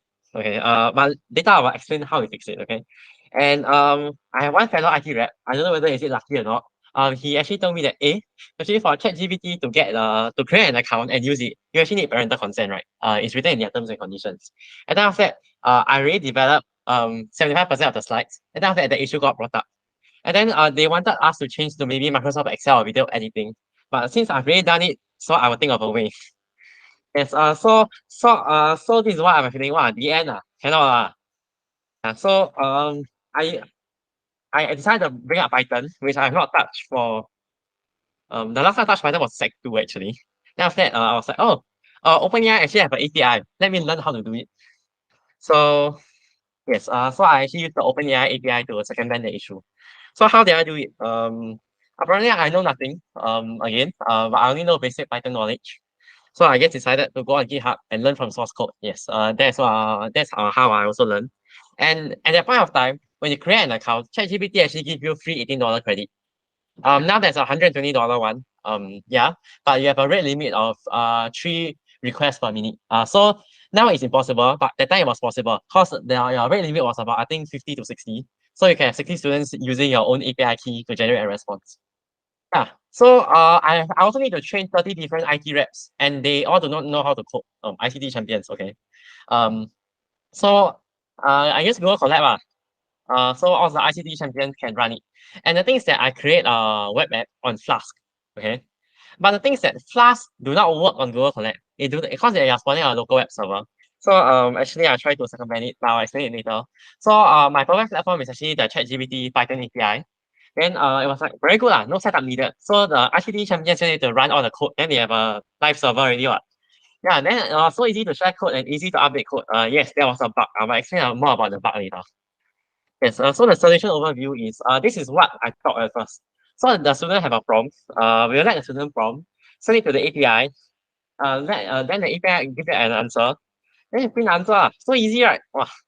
Can it be settled in a few lines of code? I was quite wrong, right? Because actually ChatGPT uses if you want to give an answer which is like GPT 3.5, the one that we use in ChatGPT, actually it's not that simple. We actually use chat conditions, which is another form of technique. So later I'll show you the code. Yes, so now we need to start on coding. Wow, how to code. So this is the amount of libraries I've imported. So I use the OpenAI API, then I spawn a Flask server with collab with NGRock. Then when you are doing Flask, you need HTML templates. For A-level computing teachers, they are very familiar with it, right? Yeah, so I use Google. So I asked all the IT reps, okay, since I know you want to know how to upload stuff, let me upload for all of you to your own Google Drive. So the template HTML is safe. So this solved the issue for some IT reps who do not know how to navigate through Google Drive and upload to the correct folder. Yes. And after that, I needed to learn how to use the API and printing the response. So it was actually quite tough, as you can see, right? The box over here, which is the completion box, you need to pass in quite a lot of parameters, which is quite confusing at first. As a person who have not touched programming for quite long, or maybe I was programming in Chinese programming language. It's quite easy programming. If you all heard before, yeah. Then after that, then I just coded all of this. Then I returned the response. So how long did this take me? It seems quite short, but it actually took me about 3 days. So yes, coding is tough at first, but it will get better. And yes, we have a live demonstration now. Okay, but I'm sorry to tell you all that I actually cannot let you all use the website because now ChatGPT limit my account to only 3 responses per minute. So if all 20 of you send it, my API key will get destroyed again. So let me just show it to you about actually how did it all go down during the lesson. So let me open this. So I shared this collab file with everyone. Okay, yes, it's loading. Then I needed to find some circumvention to use Flask on Google Colab to spawn a server. Then I saw that ng-rock was a thing. Then I dive into it. So ng-rock is just a proxy server, which is something like Gradio. It can spawn a live link for people to use. Okay, yeah, then it was over here. Just let it run for a while.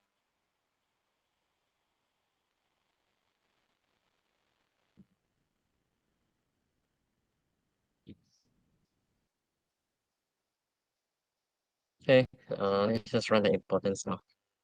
Yeah, so you connect to Google Drive, and I purposely asked the IT rep to put it at one single folder, so the code is universal for, I think, 40 different IT reps to use. Yeah. So one of the biggest challenge I had was, I understand that my other colleagues, right, in a sense, do not actually know how to code. So I needed to make this as user-friendly as possible. Yeah. So I also added comments, right, over here for them to know what to do step by step. I even created a manual that they need to follow step by step. Yes. Then the rest of the code is written by me. I really most of it actually code. Yeah. So after that you will run this link, then you just click on this. Oh, okay. There seems to be an error now. Let me try to fix it.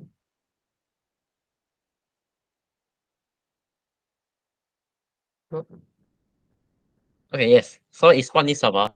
Then at that point of time, the students have access to this. Then after that, yes, here comes the miracle.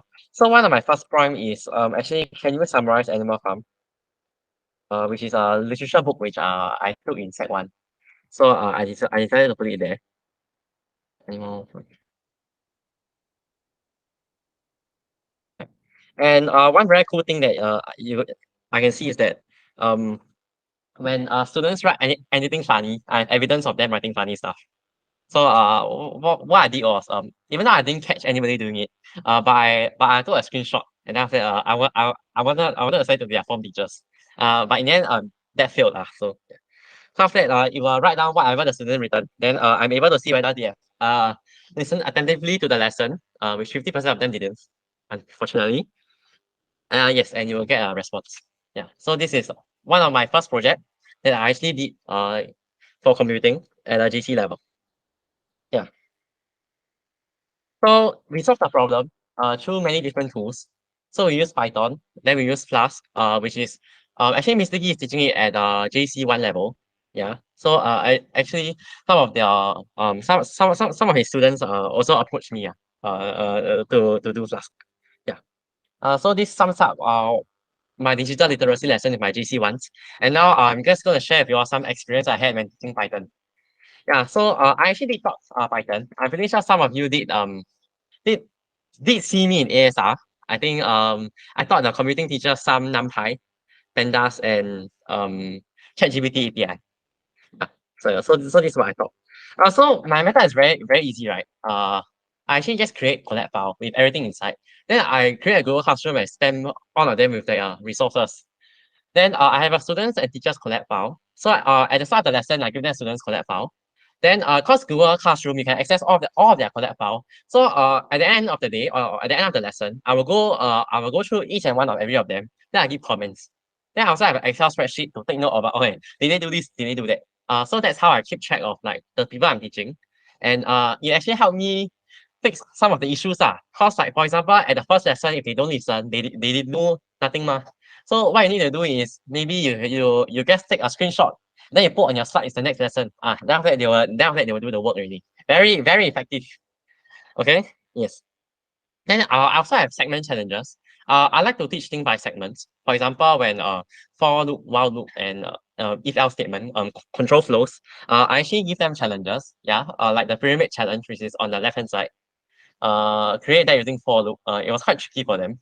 Yeah, but I really encourage group discussions because in the class there's always a few very strong students. So in order to let the strong students actually to balance out the class, you can create this kind of more difficult one and group the stronger competing students to different groups.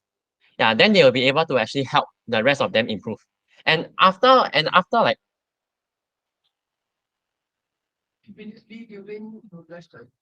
it's actually quite easy to group them because you walk around one time, right? You will roughly know who is the stronger one. Right? I mean, I was teaching a very small sample size of like the time STEM it was 30 students only. I actually rearranged the entire classroom arrangement for them to sit in groups. Yeah. Okay. Yes. I didn't put a picture here because I actually didn't ask for permission. To me, I was scared of their privacy, right? So I didn't put the image of them because I actually didn't ask. Yes. So I also have something interesting known as playground time. So playground time is that every time when I do a lesson in programming, I will always give them about 15 to 20 minutes of playground time. Is that they can do whatever they want. But I will really encourage most of them to talk to the stronger computing students or even talk to amongst themselves and think what they want to know, what they want to learn more, and they can try to learn more from the stronger computing students. Yeah. So that's my experience teaching Python. I also did reflect after I taught, right? The Google form that I sent, I also got some feedback from the teachers, which I've taught. Yeah. So it actually it really lies down to the thing of efficiency and efficacy. Yeah. So I actually categorize it into two different features. So about efficiency, I realized that if I use a whiteboard marker and draw out like maybe how a for loop work, the iteration, like for example for I in range, I draw out what I is doing. Actually, some of the students who are more visual learners will be able to get it and understand it more. Then I actually I like to use meaningful distractions. Like for example, when ChatGPT just came out, right? I actually asked them, okay, I give you this problem, but can you actually make this problem harder? Use ChatGPT to generate a harder problem and try to solve it. Yeah, so this kind of meaningful distractions actually make the students appreciate code a lot better. And I really encourage ChatGPT to help with problem solving. Because if you are doing from my experience, right, if you run a lesson and you teach Python for only 3 hours, which is the time I have, they will not take away anything. So when I use ChatGPT to expedite the process, and they have some code or some conversation memories in the ChatGPT account, right? They will actually have a higher retention rate. Means that, for example, they will actually come back and say, "Hey, I actually managed to solve this before, so I can try and continue further." So I don't want them to feel inferior or like feel down that they cannot solve it during my lesson. And at the end of the lesson, I actually also use ChatGPT examples like to show that, oh, actually I did it with ChatGPT. The questions I came up with ChatGPT. So you can also use it and you can also create your own question and solve them. Be daring in code. Do not be scared of about the difficulties. Yeah, so that's for efficiency. I realized that you will teach them a lot faster. Then efficacy was that when I was teaching print statements, then when I thought of variables, it was actually quite okay. But then when it came to for and while loops for intro to Python, I noticed that a lot of students actually struggled. What they struggle is that actually it's quite easy to understand Python code. That one is what we can all say compared to like C or Java. So actually I slowed down quite a lot after my first lesson doing intro to Python. Because I realized that if I do not slow down, I'm losing 50% of the target audience which are beginners. So I actually slowed down quite a lot and I actually got the stronger computing students to help. Then I adjust the pace after every lesson. I will just randomly talk to a few students. I mean, this is easier for me because I'm a student. So I talk to them, it's also very easy. We can engage with each other a lot easier. Then actually I got some feedback like, this part you went too fast, this part you never explained this properly. Or like normally there's that one issue which we do not think of, but actually the students have. So we really need to go down there and like, oh, okay, what did I do wrong here? And what can I improve? So actually I got this mentality every time when I teach a new lesson. And I this is my style. I don't like to really give code at the start. I will actually also use whiteboard to like show the thinking process. Like back in the times we will use pseudo code, right? To explain, okay, how will you solve this or how will you solve that? So I will actually use sometimes I'll use whiteboard marker and I'll start drawing on the whiteboard. Okay, how will I approach this? How or how will I solve this problem if I follow? Yeah. So yes, at the end of my talk, I just want to say that the Python community support is strong.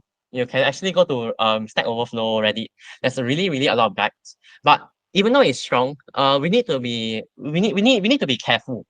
Why do I say so actually? Because if you go to Stack Overflow, they all the people over there are more experienced and advanced.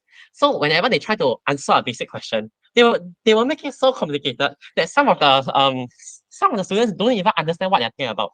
For example, they just learn about maybe uh, uh list, and then suddenly the Stack Overflow, maybe they search here and search there, then suddenly the explanation is all about tuple and classes. And after that, these are the things which like make the students feel bad or like feel like, oh, I actually don't understand. Very lazy to go and search. This is where I really encourage ChatGPT, which also forms this community support because it really helps to explain Python code in a very simple way. Yes, and I always like to ignite and challenge even my peers or like the GC1 computing students to actually use Python to solve real life problems. Like for example, subjects like APGP, series and sequences like the sigma notation and all of these, actually you can use maybe NumPy to solve it. So you may want to transfer your H2 math content into coding to make your experience more fun and relatable. So this is what I always encourage. Actually, for those who actually went for my lesson on NumPy, I actually came out with a cheetah question, right? The jumping cheetah, forming a geometric progression and how we solve it using NumPy. Yeah. And yes, after learning Python, I realized that if it can be really implemented in H1 project work, because you can really show the examiner, you can really advocate for what you want. Because like project work is to come up with ideas and like try to fix a problem. So actually if you use Python to create an app or create a small web app using maybe Flask or Streamlit, it can be more it is more strong to voice out what you really feel. Yeah. So actually, I also got some just now I think Mr. Warren asked me about my experience learning Python. So I actually started programming at nine 9 years old, right? I got my first phone at nursery. I remember, it's a nursery or K1. I remember it was the iPhone 3GS that time. Yeah, that was my first phone. Then yeah, from then on, I started to be really into tech. I started to research. Maybe at first when Swift just came out, then I put a Mac virtual machine and tried to create my own app. But at that point of time, I do not have the cognitive ability to really appreciate code. Then now when I come back, I realized that I actually really now at the JC level, when you learn maybe more H2 math, you'll be able to appreciate AI a lot better. So for me is I actually dabble into different branches of code. Like for example, at 1 year I was doing some Python. It was Python 2 that time. Then after that, I dabbled into HTML and CSS, some basic web development. So I went into all these different corners. And then after that, I came back to Python to develop this kind of apps. Yeah, so actually my parents really helped me spark an interest when I'm young. And it really brought me forward ever since I got my first phone.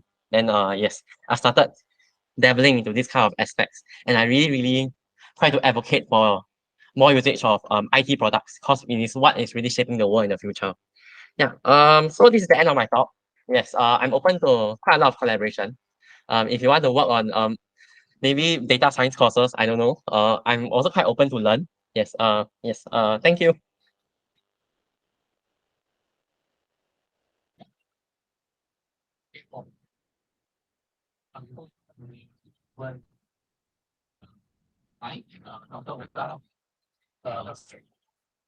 Is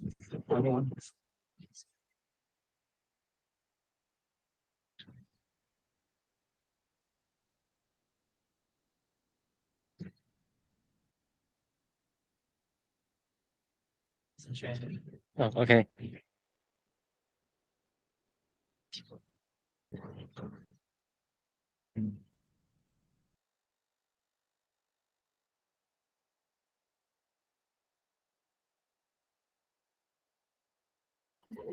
Okay, Dr. Oka, if you are available, you can take over now.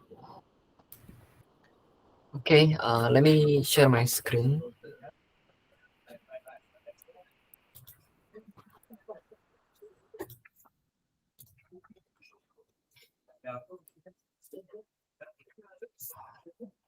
Okay, can we just test your mic for a while? Hello, hello. Can you hear me? Can you hear me?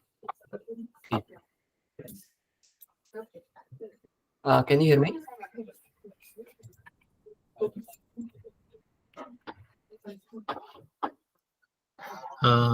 But we okay, the live audience.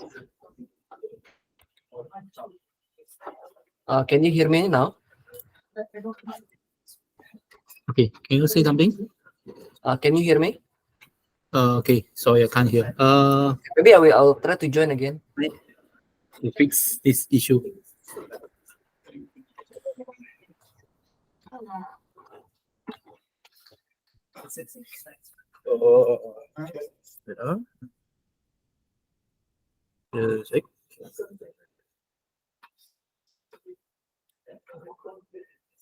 Oh, okay. Can you try saying something, Dr. Oka? Is he frozen? I think he's frozen.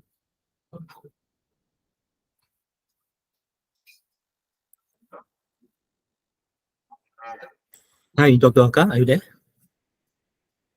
Can you hear me now? Yes, yes. Now, okay. Thanks to Mr. Kairu. Thanks. Let me see if I can share my screen. Just give me a few seconds. Yeah.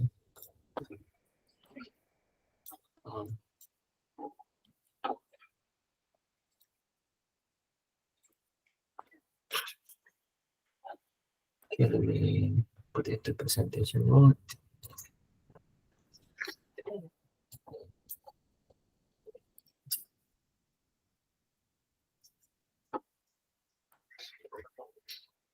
Yeah, it's coming out.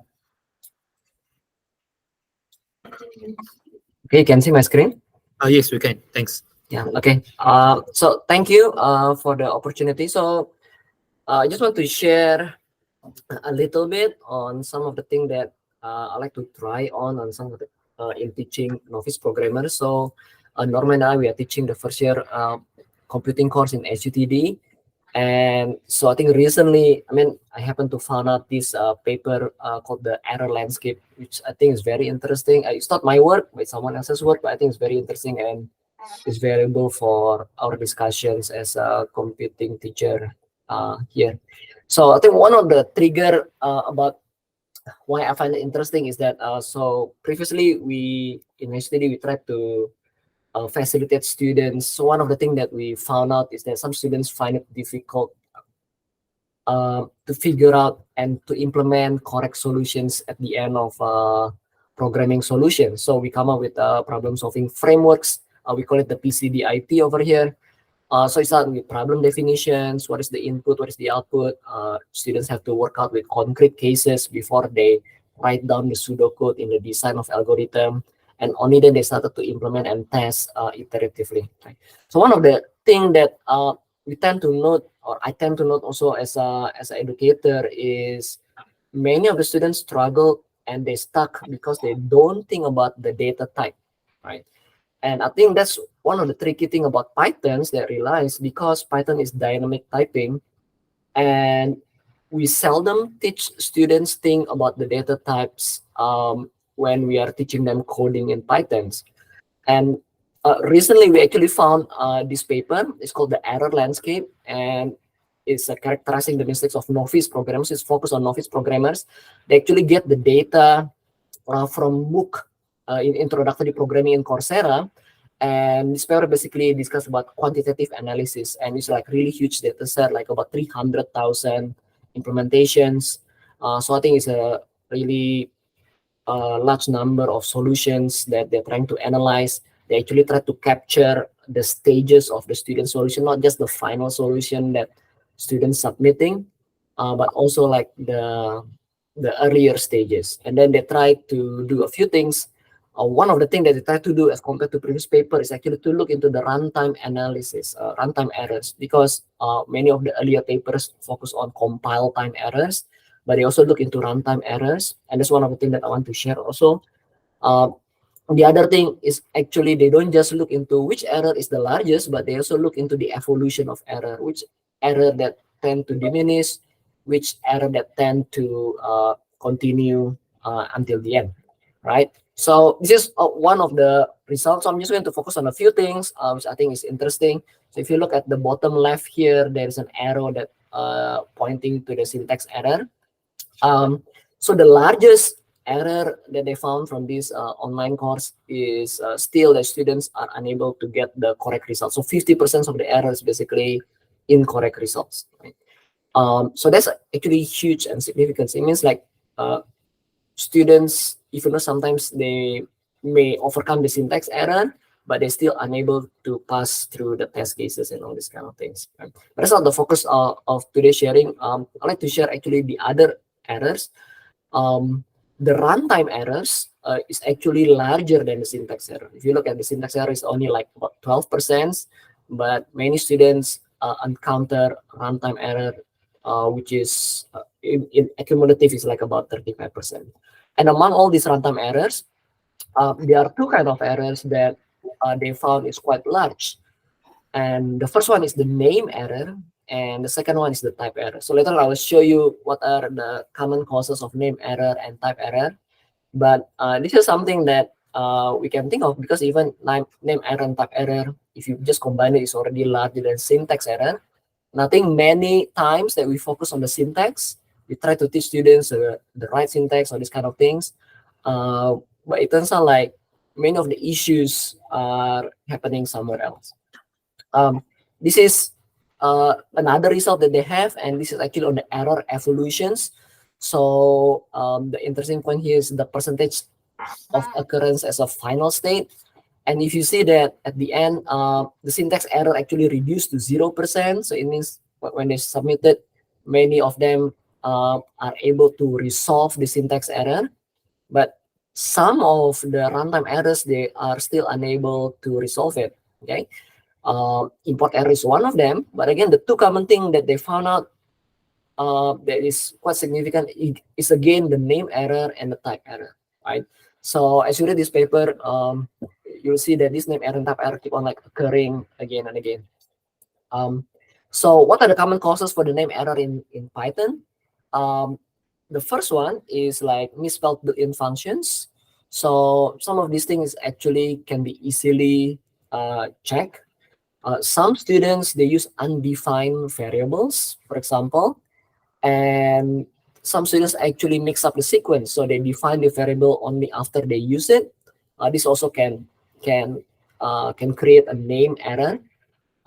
Some students use it out of the scope. So one of the things about Python is the indentation. So sometimes they initialize it inside the functions and then they try to use it outside of the functions, something like that. So that's incorrect use of scope. What are the causes of the type error? The common one is unsupported operation between two types. So this is the time sometimes when students don't think about what kind of data type, they may use like a plus operator trying to add two different kind of data types, right?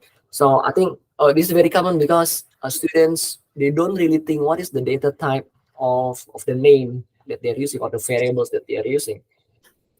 Another one that is quite common also is calling a non-callable identifier.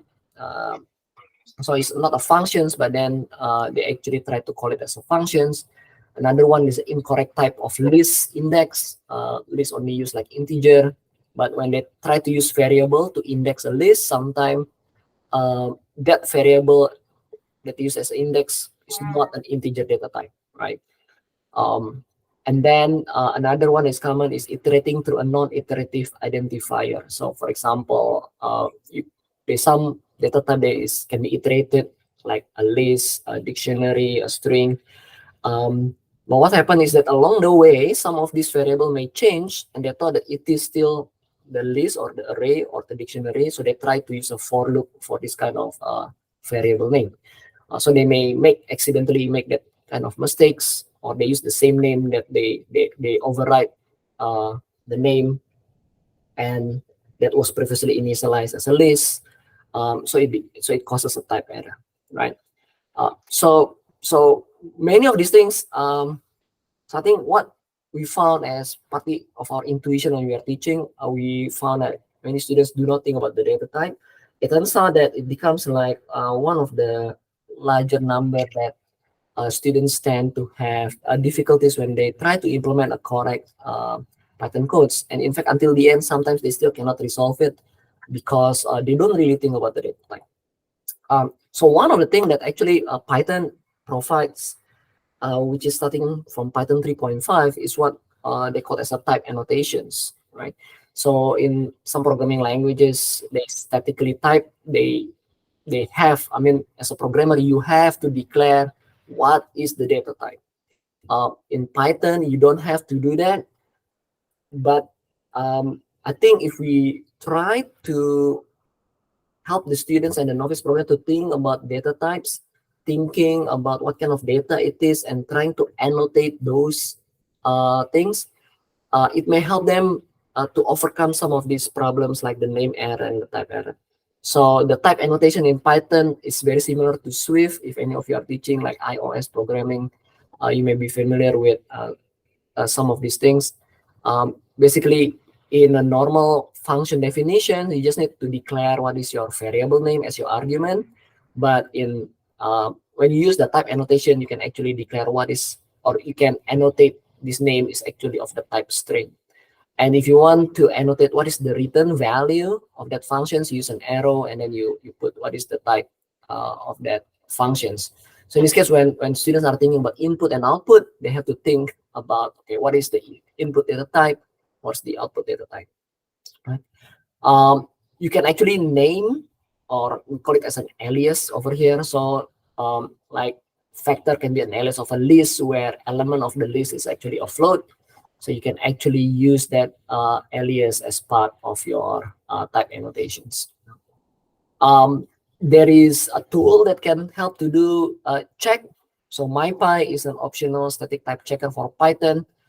You can install MyPy using pip, and then you can just run MyPy into the terminal. I think many of us, we use a Jupyter Notebook when we are teaching the students. So there is also a Jupyter Notebook extension, NB MyPy, that you can use to do this optional static type checker. So what MyPy does is that it runs through the code and do a static type. If you declare a variable, let's say of a type list, and then along the way, the student change that variable into something like an integer, so MyPy will give you a warning for that, right? So so I think that's the nice. I mean, it can help. It may add also into extra steps, but it helps the programmers to be more disciplined. So in a way, it becomes more like traditional programming languages where you have to declare the data type. I think it's the part that as educator, I think we can discuss also the trade-offs between this. And I think I realized that many times we find Python is easy because many of us have learned previous programming languages where we think about data type, we have to declare data type. But for many of our new generation of students, when they first learn programming, they learn Python, they don't have to declare data type. And then they tend to mix around, they may be able to accidentally change one variable into a different data type, which later on they thought that it is still a list and all this kind of stuff, right? So I think asking the students to think about a data type may be helpful. So this is one little project that I'm doing. I'm writing something related to computational thinking and problem solving using Python. And one of the things that I'm trying to do is actually to start introducing type annotations into my notes. So if any of you are interested to give feedback, or you want to work together on this, feel free to let me know. yeah, so that's the end of my presentation.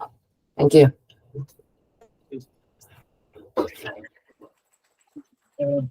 Any questions for Dr.? Actually, there's a question in the chat. Yeah, from I think Mr. Taming.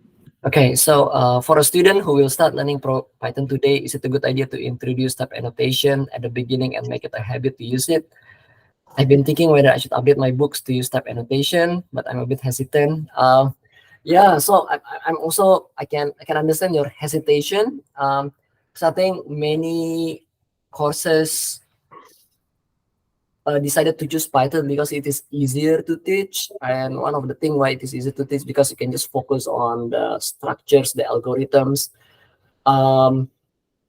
So I tend to think it is good to introduce type annotations recently because I think when I start to teach like more like newer programmers, novice programmers, one of the thing that I find common is that they don't really think about the data type. So the PCDAT framework that the worksheet that we created for our students, like in the problem statement, we do ask students to think, okay, what's the data type of the input? What's the data type of the output?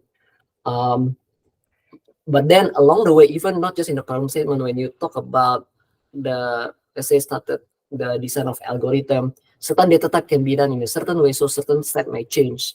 When you start to implement it, when you work with a string or when you work with a list, you will use different implementations. So along the way, actually thinking about data types, I tend to realize that it is becoming more important. So I do not know the answer yet. And this is one of my experiment. I would say I'd like to try out. And if any of you are trying out in your JC students or secondary students also, maybe you can let me know and share in PyCon. Then I learn more from this. Yeah, I haven't done any structured experiment on this, to be frank, but there's something that I would like to know whether it is good to begin. Yeah.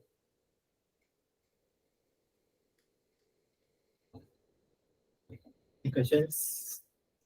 Yeah, so for Vincent, yeah, I can share with you my slide. And also this book, I haven't finished this certain part but I will be able to share with you. Yeah, but you will see like many part is empty, like the images or this kind of thing. But I will share with you what I have. Maybe you can email me. I'll share with you my email, and I can share the GitHub repository to this. Yeah. Yes, cool. Thanks. Okay, so yeah, feel free to interact with Dr. Oka. You should have his email, and hopefully he can be also in Discord. So next we have Dr. Navin Zhang. Yeah. Sure.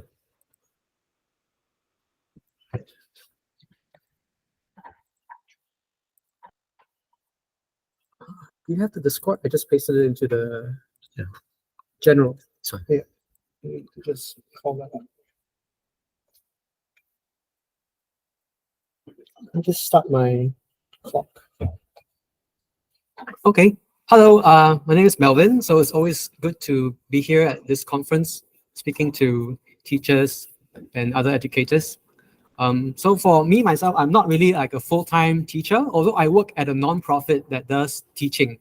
So a lot of what I do is actually more of analysis of, say, different interventions that we conduct.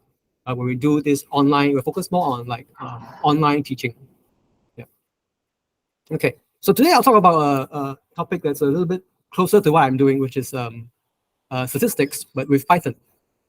And I recall that just now, I think Tamim shared earlier about the statistics module. So I was going to ask this question, but I think most of you have heard of it now because it was in the first talk, right?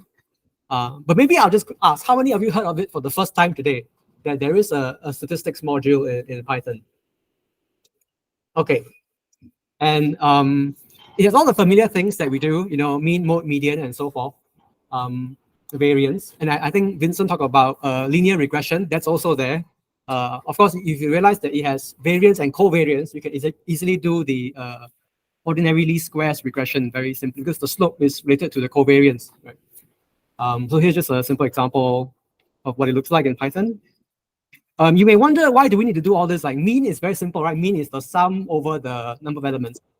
But actually, if you look at it carefully, there are some special cases, especially with very big numbers and very small numbers, where sum doesn't quite work out. So if you look at the implementation, which is what Tamin shared earlier in the first talk, the mean itself actually has special considerations for like you add up some very large number and some very small numbers, and it will correctly compute the results. Whereas the sum would be wrong if you do using the sum function in Python. Okay, but anyway, I will not talk about those. Like mean, mode, median, and variance is a bit too boring. So let me talk about something more exciting. You know, some of the problems we can look at in statistics, right?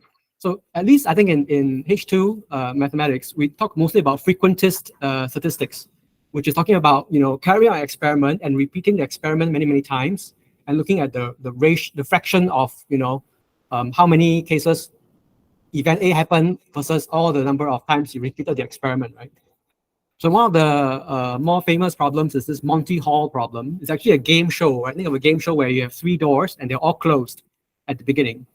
And behind one door is a prize, which here is the car, and behind 2 doors is nothing, or here we have goods. So in this game, you are the player in the game. So as you are the player, you choose one of the 3 doors. So that all doors are closed at the beginning, right? So you choose one of the 3 doors, and then after you have chosen your door, the host will show you one door with a goat, right? We want the car, obviously, right? So there are 2 steps, right? So you chose a door, and then the host will open one door with the goat. Okay, so this is showing you after the one door is opened by the host. And then the host gives you a choice. He says, okay, now that I've shown you one door with the goat, do you want to switch your choice of door to the other unopened door, or keep to your original choice? Right? So the question is, which one is better? Or maybe they're the same, right? So which one has a better chance of you winning the car, basically? And I think some people, when I first saw this, I was thinking, actually no difference, right? So now there are 2 doors, so either you keep or you switch is like 1/2, right? So maybe like no difference, whether you keep to your original choice or you change your door. Right? But there's also some like different answer, like maybe it's better to switch. So what's one way to think about this? Maybe we can write some Python code, right? And that's the theme of my talk, basically, right? We're going to look at some problems and we're going to write some Python code. Okay, so what might that look like? This is not, I think somehow I couldn't find a very elegant way to write the way we play the game, but well, at least it fits on the slide. Anyway, so there are 3 doors. We'll call them 1, 2, and 3. And then at the beginning, we randomly decide 2 doors. One door is the door that I call it here the winning door, the door of the car, right? And another door is the door you chose, right? So it may be the same, may be different, right? I mean, it depends on your luck, right? And then there is the door that the host opened, right? The host never opens the door you chose, of course. Otherwise, that's too straightforward, right? Of course, the host never opens the door with the car, right? So the host opens a door that is not the winning door and not the chosen door, right? And here you actually realize something. Different things happen depending on whether the chosen door is the same as the winning door, or the chosen door is different from the winning door, right? Because if the chosen door is different from the winning door, then the host only have one choice. Because there's only one other door, because there's only 3 doors, right? If it can't be that door and that door, there's only one other choice. But if the chosen door and the winning door are the same, then the host have actually 2 doors it can possibly open, right? Anyway, so I have a little switch statement to say if you switch or not, and then whether you win. So this function returns true if you win and false if you didn't win, right? So as in any frequentist statistics, we can run this like 1,000 times, right?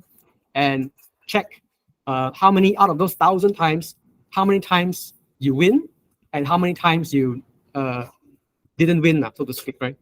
So you can see the result at the bottom, right? So true means you would switch. So here it says if you switch, you would win about 2/3 of the time. And if you didn't switch, which is the switch is false, then you would win only 1/3 of the time, right? And I kind of give the hint, right? It's because at the beginning, if you notice, whether winning door and a chosen door are the same makes a difference in the code, actually. Right? And winning door and chosen door are the same in 1/3 of the cases. Okay, but I wouldn't explain too much. Okay, so that's just like the beginning. So that's this Monty Hall problem. So I think it's in a way kind of convincing if you run it and then you run experiments many times. and the actual numbers accumulate, and you can see like, oh, actually it's true. It's 2/3, and writing the program gives you some idea on why it might be true, right? Or a way to maybe sort of work out the proof. Okay, so let me jump because of not that much time. Let me check how much time do I have. Okay, still have some time. Another fairly popular problem is called the birthday paradox, right? Which is to ask, let's say I ask each of you for your birthday, like going down the route, right? So on average, how many people do you think I have to ask before we find 2 people with the same birthday, right? This is one variation on the birthday paradox. So what do people think? Like, before I show the answer, let me have some guesses. Like, what's the gut feeling? So I go down the room asking people's birthdays, right? How many people do I have to ask on average before we find someone with this, 2 people with the same birthday? Any ideas? Just random guesses, maybe. Or maybe let me just give you some range. How many think like less than 10? Okay, nobody think less than 10. How many think less than 20? No, less than 30. Okay, some of you have heard the paradox, obviously. Less than 40. Anybody? So between 30 and 40, I guess. No? So more than 40. Okay, so I think all of you are very, all of you have studied your statistics very well. So actually, but this is a bit different from the normal question we ask. So normally we ask, what is the probability of having at least 2 people with the same birthday? But here we're asking on average, right? Which is a bit more complicated, actually, it turns out. Well, the answer, it turns out to be a very interesting number, is so we can obviously again run this experiment computationally, right? Write like a program to exactly do what I just said, right? So create a set of birthdays, you know, and then we keep adding to this set, right? We choose one of the 365 days, and then we add to the set, as long as we have not seen that before in our set, right? And then after that, we return the size of that set plus 1, because there is that additional 1 element that creates the 2 with the same. So that's why length plus 1. And again, we run this many times. But here I'm going to do a bit more sophisticated. We're going to plot the histogram to see the distribution, right? So the distribution looks like this, actually. If you plot it for about 100,000 trials, and you can see that the exact number is about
unmute yourself.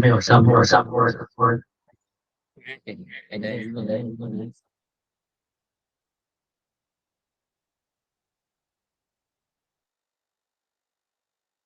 To speak and I see think- whether those online. Okay, can you all hear? those online, can you hear? Yes, Okay, yes. Okay. So you can share your screen. Yes, mention. Can you see also? Yeah. Okay. Yes, the shop, right? Yes.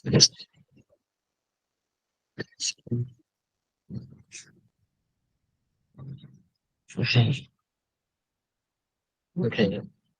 And the other thing, should we? So we start this session at about 3 o'clock. Yeah. So, I'm not supposed to be doing anything like this. You can chat with them. If everybody so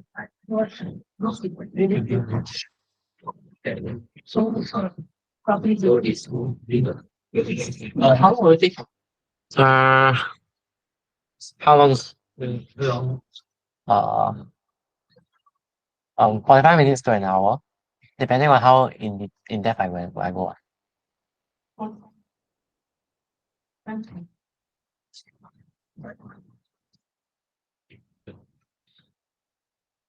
This conference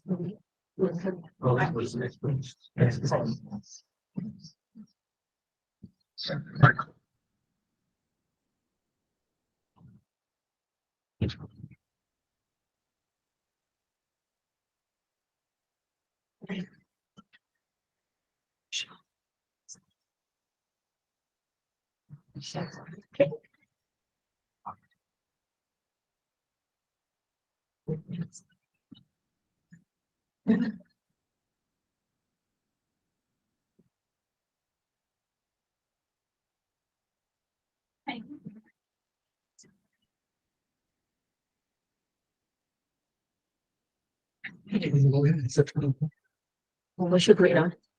Until 3.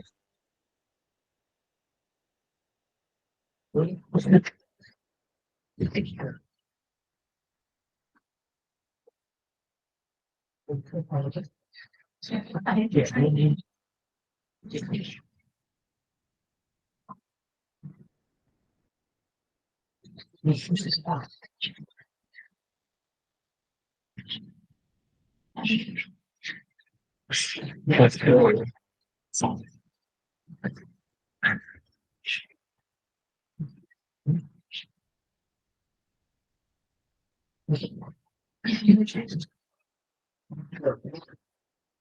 should I go? You can see the problem.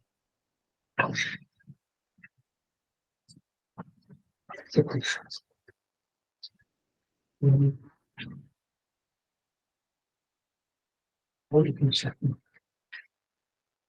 I'm so sorry.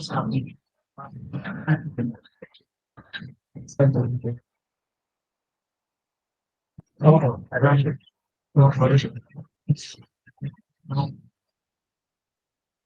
现在如果是市场那些两年段时间，都拿这笔钱不被自己过瘾的所并购的是这些这已经是有事情基本化的，但是这样子，然后为什么单纯的单纯的东西是在做。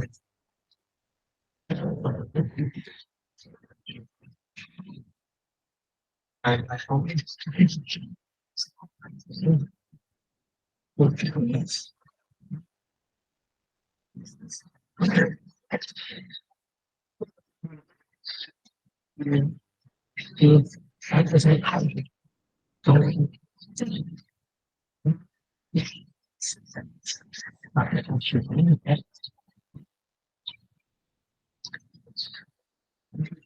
yeah.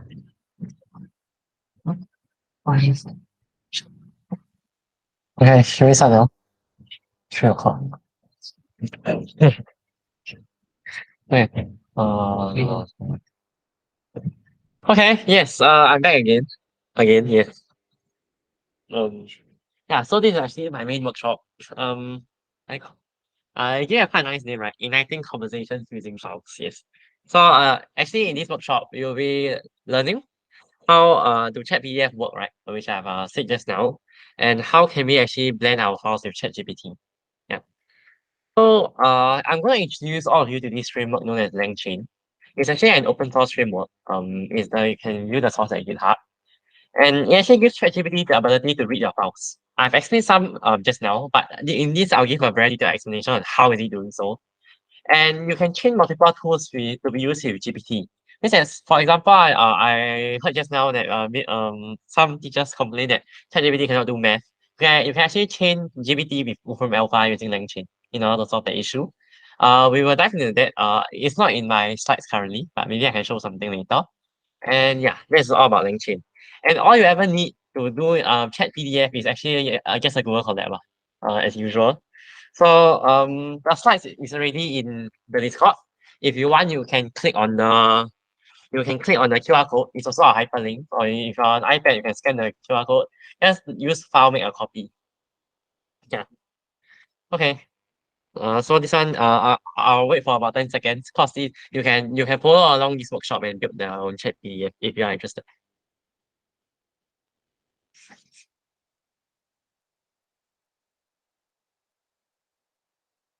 Okay.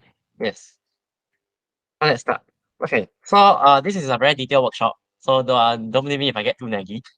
Because I'm really explaining everything, right? Okay, so we need to understand what we need to solve to solve this problem of chatting to a PDF. So we use the LangChain framework, which is a framework to chain ChatGPT to our own PDF file. We also need the OpenAI module. The OpenAI module is necessary to connect with the ChatGPT by passing the API key inside. We also need PyPDF too, okay, but recently I think it's merged back to something known as PyPDF. So this will be obsolete soon. So if you are running next time, you can use pip install PyPDF. FAI Fires CPU. This is quite new for all of you, but later I will explain the full form. And we'll be actually screening also a web UI using radio. So that maybe you all can adapt this and implement it to your lessons. Okay. So again, we'll also be using Google Drive. So we can access maybe our learning materials from Google Drive. Then we can just put in the PDF from there. Okay. So now we also need to know what to import, right? So we need to import a PDF reader to read PDFs. We also need to get the OpenAI embeddings. There will be a slide on embeddings later. Then I will also be showing you how to split the text into different chunks. Just now I briefly went through on how GPT have a limitation on tokens. So now we can see what LangChain can do to mitigate the issue. And we'll be talking about vector storage, which is the database to perform the search. In this case, I'll be using the FAISS one. But in the just now, I actually use Chroma for the length flow example. But I will also later show you a very quick way on how to use length so you can generate it in 1 minute. Okay, so the first problem we have is we need to read the PDF for ChatGPT. How do we go about doing it? So this is an in-depth explanation on tokens. How do LLM actually view our words? So in this case, if you go to this link, the link to my site is actually also in the Discord. So let me just enter that. Okay, and it spawns out this window. So I can enter some text here, and you can actually see the special highlights on how a GPT process the text. So for example, I say that PyCon education is cool. So there are 24 characters, but there's only 6 tokens. So you can also see that how maybe ChatGPT process the words through maybe some NLP or stemmatization, lemmatization, and everything. So you notice that the token is actually used lesser than the amount of words we have. But nonetheless, there's still a token limitation. So when you are dealing with a very big file, you still need to do this process. Okay, so you can play around at this tokenizer link, which I also link at my PowerPoint already. So we can also do about that. Yeah. So in this case, the different highlights is how many tokens there is. So for this one, it actually take out 6. Okay, so this is a very good introduction to tokens. You can also go to the OpenAI website. You can type tokens, and there's also a documentation about how they actually count. Okay, so these are the limitations of ChatGPT. The current model used in even ChatGPT website have a total limit of 4,006 tokens. LangChain actually mitigates this issue previously by breaking the text into smaller chunks. Later, I will show a visual example on how is it doing it. But actually, just last week, OpenAI updated their API, right? So there's actually 16K tokens now, which is pretty good news for all of us. So you can read our PDF better. But I've not implemented it because I think LangChain wasn't updated to support it during when I was coding the code. Yeah. So this is just something to take note. And now the OpenAI API also support custom function calling, which maybe is something we can discuss in the future. Yeah, but now let's move on. Let's counter the issue first. So we will need to, so as I said just now, we need to split the text into multiple chunks before actually passing into GPT. So if you look at the collect file, all of these screenshots is taken from the Google Collect file. So I'm just going to explain code by code. In this case, I will just read the PDF using PDF reader. Then I will create a empty string and I will try to extract the text from the PDF in pages. So I use the enumerate function to enumerate through all the pages and extract out all the text. So if it is a text, I just extract it out and add it to this raw text, which is a variable. So in this manner, I've already gotten out all my text. So you can also run this cell in the Google Colab if you are in it. Okay. So I also need to use the character text splitter function. So the separator just now, what I said in the LangFlow talk, we need to separate, like we need to tell LangChain, okay, how we use these different sentences. So in this case, it's a new line. But for some cases, depending on how you format a document, it can be \T, which is stands for tab, or maybe double new line, which means 2 lines. For example, then you in that case you can use 2\n. Yeah. Then chunk size and chunk overlap, I'll be showing you the animation later. So yes, in this case, I want to split up my text into 1,000 into chunks of 1,000 tokens, not 1,000 is tokens. So how GPT will see it. Okay, and chunk overlap is how much is the overlapping text between each chunk. In this case, if this is my text, what I want to do is I will just split up into like that. So in this case, if you can see, the first circle is actually my first chunk. Then the second one is my second chunk. But if you see the overlapping region, that is my chunk overlap. So again, this is my text. What LangChain will do is just split it into, okay, it's quite lag on a Google Meet. Yes. It will just split it like that and it will become different chunks. So after that, after explaining how it works over there, we need to apply it to our own text. Since we set out the function just now, we use text splitter using the method split text to all the text that we have extracted out. Okay, so we have solved the first issue. We have already get all the text out of the document. Now we are going to talk about embeddings. Actually, okay, here's a very simple example. For example, because yes, I just did on fruits, right? So in this case, maybe in this case you can see actually I guess put the apple and lemon into different spaces based on the axis. Because apple is not very citric, right? So I put it at 0.2, but it's actually quite sweet. So I put it at 1. Then the lemon is more citrus and it's not very sweet. So I put it 0.8, 0.2. But why we add? So actually embeddings are actually just multi-dimensional axis. And you just plot of this. So there's actually multi-dimensional in the sense that there are many different features. For example, a common example will be royalty, or maybe something else. I'll show you more examples later. So in this case, yes, it's something like that. The key thing that you need to take note that we can have multi-dimensional vectors, but all of these is just like in a 3-dimensional space. For example, king and queen is very close over here, and king and man is also the same distance. So actually, words with the same similar meaning or used in similar context have the same distance from each other. Okay, so I'm pretty sure some of you may start thinking, oh, is this linked to the k nearest neighbors algorithm? Yes, it is linked later in FAISS search. So the second example is the verb tense. For example, the verb of the word and the tenses also have a very similar distance, and country and capital also have very similar distance. Because you must remember that these are dimensions that we humans cannot visualize, but the computer knows exactly where they are. So how is the information stored? For example, the information of king is it's just a list of a lot of different, like for example, just now when I say apple is Okay, in this case 0.2 and 1. So the numbers is just a very, very long list. And then after that the computer will just plot it out in their own spaces. Then we can use this to actually calculate the distance from each of the words. So in this case, the main crux that you need to know over here is words with similar meanings or similar context are closer together. That is the main point you need to know about embeddings. That's it. We don't really need to know exactly how many dimensions there are, even though it's documented in OpenAI. But if you are willing to maybe explore more about this, you can actually search it up. So how will we use OpenAI embeddings? So OpenAI already have their own dimension. They already plotted out all the different words in the different dimensions for us to use. So in this case, we will just use their embeddings. So we just call the function OpenAI embeddings. Okay, so in this line, we will just use actually import to use OpenAI embeddings. So now we have already set up the embeddings. Okay, so remember, embeddings is just telling us, okay, words with similar meanings or similar contexts are grouped together. This is the only main point you need to take note.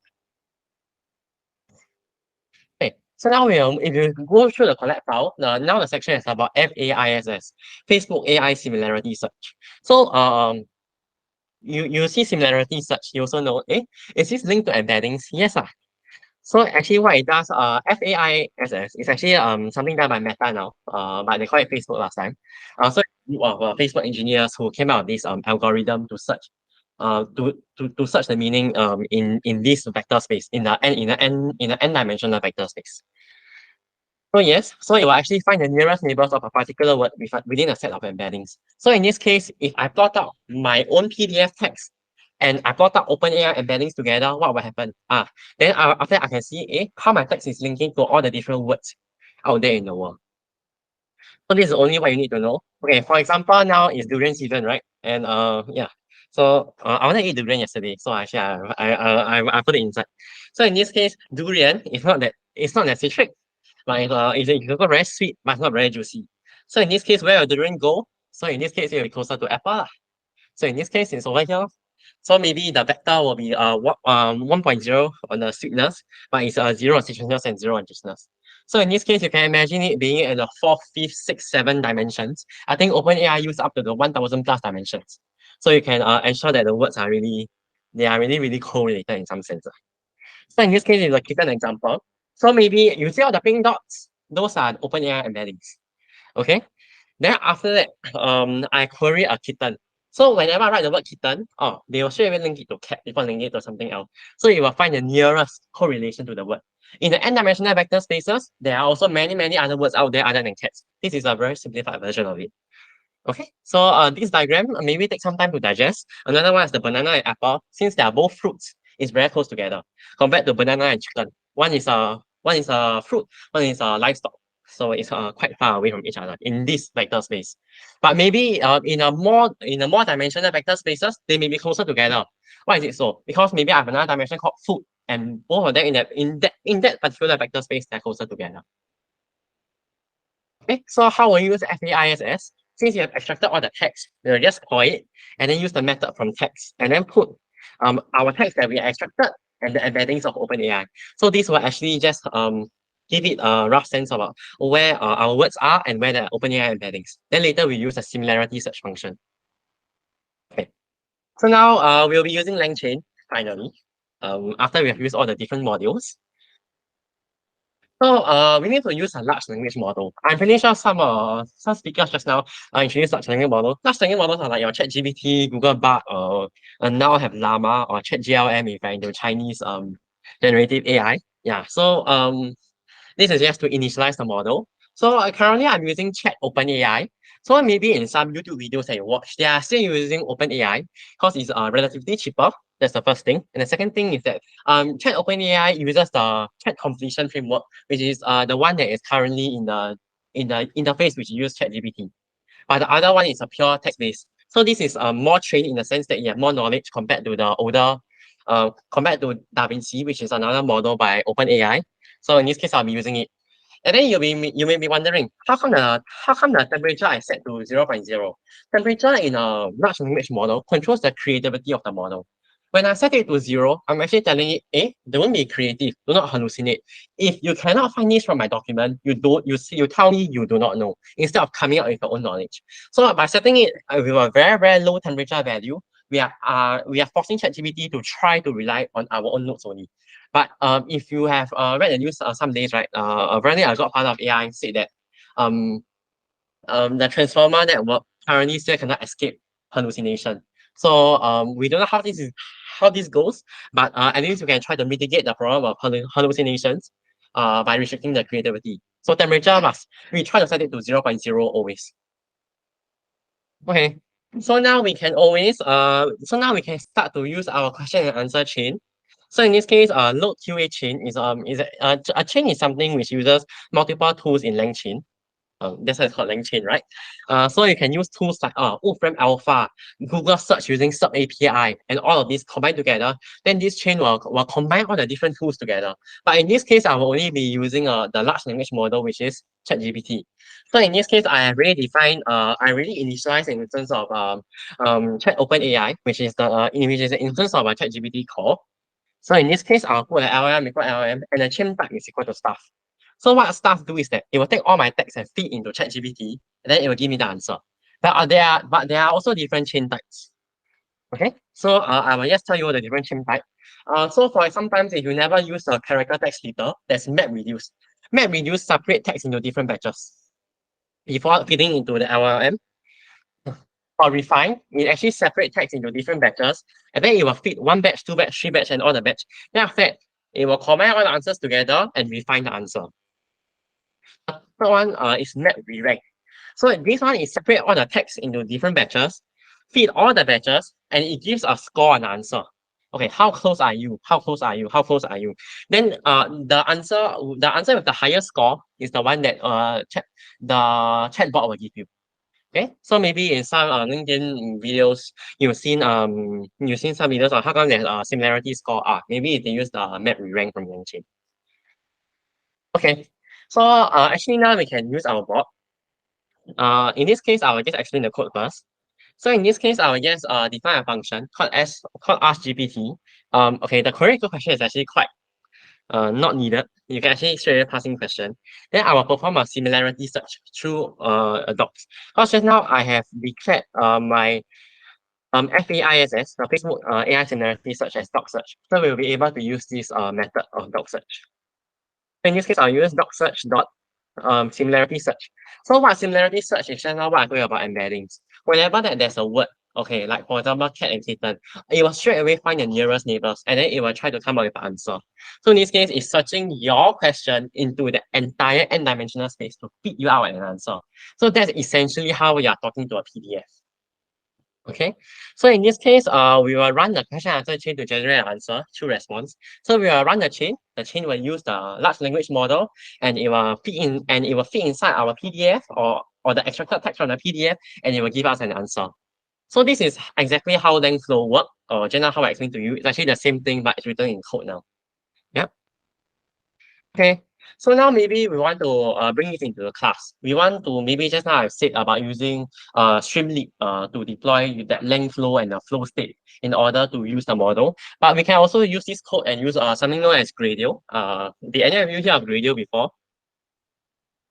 No? Okay. Gradio is a very simple platform for us to deploy web apps very, very quickly. So in this case, okay, this one, if you all didn't hear before, it's a bit confusing, but let me try to explain it. So it's under the variable demo, it's assigned interface of Gradio. So later I can show you a basic interface. Then after that, it will take in a function. And just now my function, it will return a response, which is the answer that ChatGPT will give me. So in this case, the output will just be my response in a text format. The input is whatever I want to ask. So it's function similar to a it functions similar to a function, right? And you just need to feed it inside. So let me just run the entire notebook and explain the whole process one more time again. Then we can see how it really works. So in this case, if you open up my LangChain with PDF, let me just run. Yeah, so in this step, we will be initializing the needed tools. Install LangChain, install OpenAI, install everything. Just give it some time. Yeah.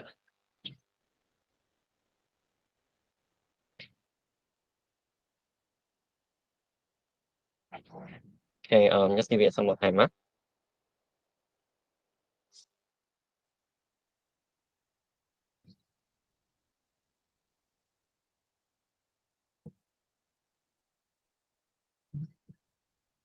Okay, so in this case, it's just initializing all the different libraries together.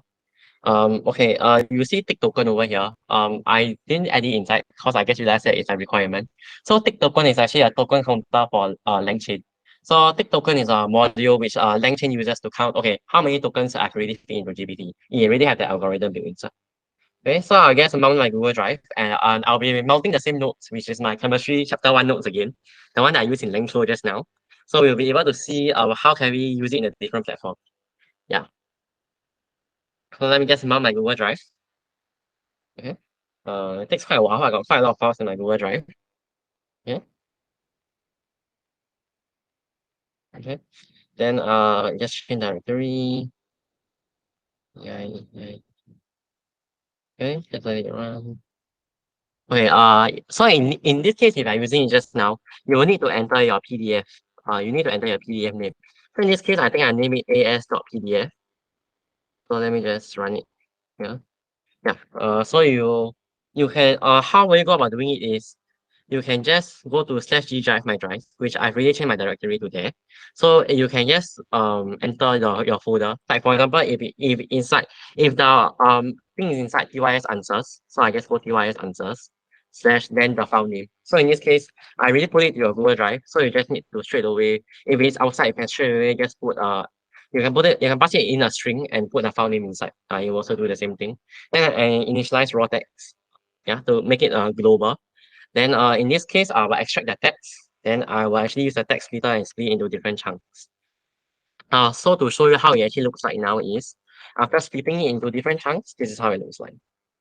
Yeah. So in this case, it has really split up on my entire document. So in this case, let me just go up to the front. Yeah, and then you can see the different /n, which is the splitter doing the work. Okay. Yes, but as one limitation now is that if you have any diagrams in your notes or anything, it cannot be printed.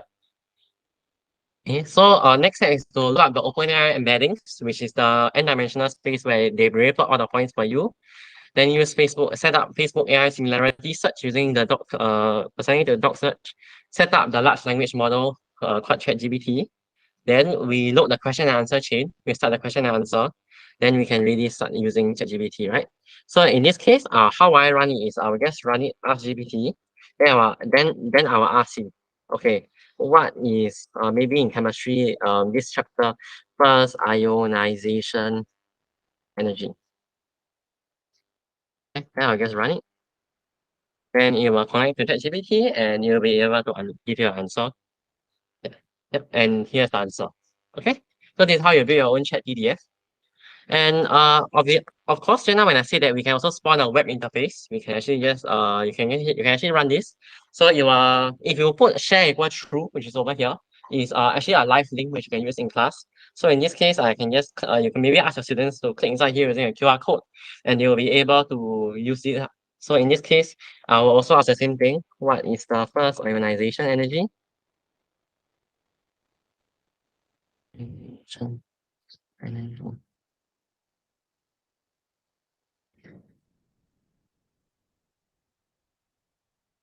So just wait for it. Yeah, and it will also still be here. Okay. So in this case, your students can actually also use this platform during their class time if you already put in a PDF for them. So if you want to stop it, you can just exit your collab, which will drop the video instance. But if you keep it running, or you can keep it running on your maybe VS Code if you are running it locally, it can actually I think run for 3 to 7 days. So if you want to keep it live, you can keep it live. Yeah. Actually this is one of my end, but I just want to value add something. So just now we are doing about length flow, right? Yeah. So the slides I'll send later, but actually quite a lot of people has already built up all the different community example. So I just now found the chatting with PDF just now inside. So for example, if you really want to see how we can use LangChain, you do not really need to code. Just now this is the PDF loader, which is also the same thing as what I taught. So you can just click fork the example, and you can also come out with this instance straight away. Okay. For example, you just want to you just want to do a basic chat with GPT using LangChain, then you can also just come inside here. But you may need to Google some stuff here and there about prompt template and conversation buffer memory, which give GPT memory to talk. Yeah, but all of these you can actually just go to the community example page and just click on the different forking example. So some very cool thing you can use is actually Midjourney.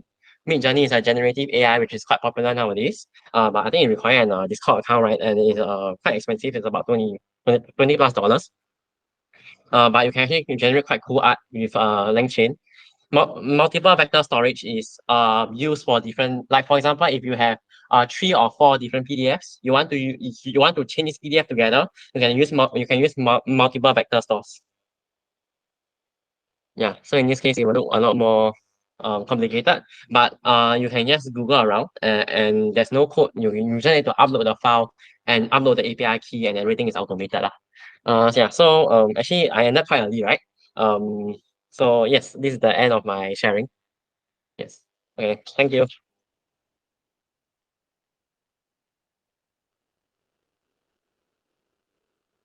Any questions?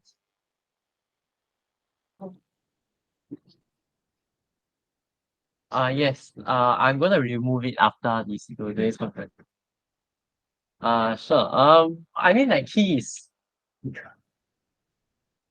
Yeah, but it's technically you can also use it lah. Yeah, sure. Yeah, but you can also generate. I think I put the steps in the slides already. Yes, yes. Any more questions that you maybe want to ask? As many as you want, depending on how strong your PC is. Huh? You don't need to name all your files. Okay. I will value add to the slides later. Then I will do another example and show. Then you can refer to the end of the slide. I will show how to use it with multiple PDF. Okay. But according to what I know, you can put in as many as you want. But do remember that you put in one, it's costing more, and it's not cheap. If you have so many texts going on at the same time.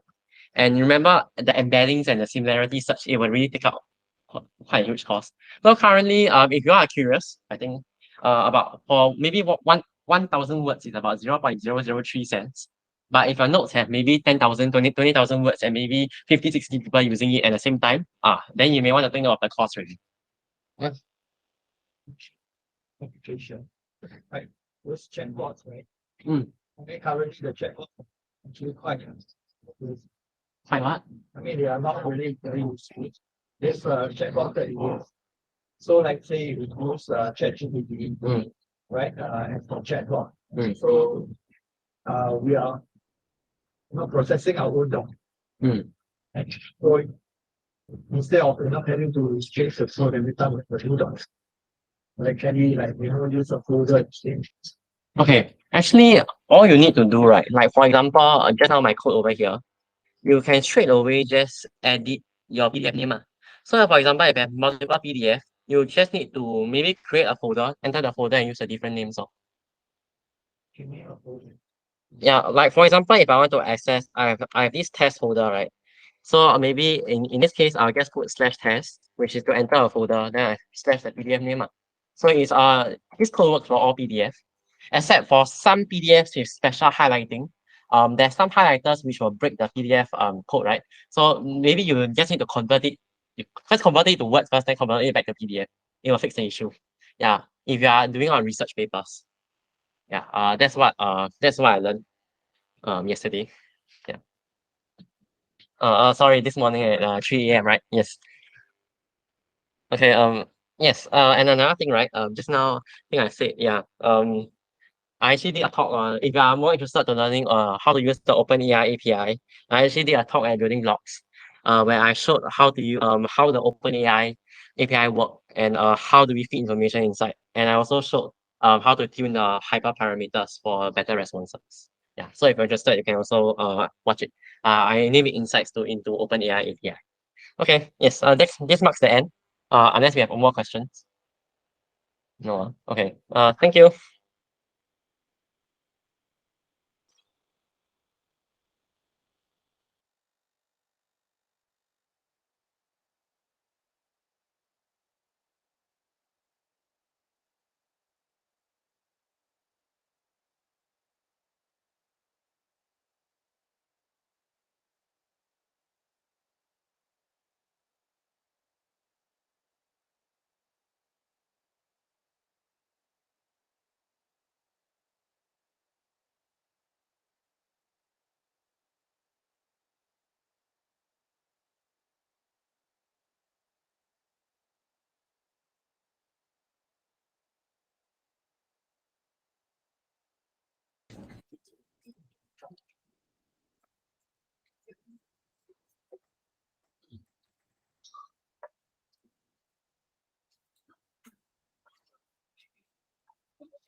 Yeah, so before we invite Prof.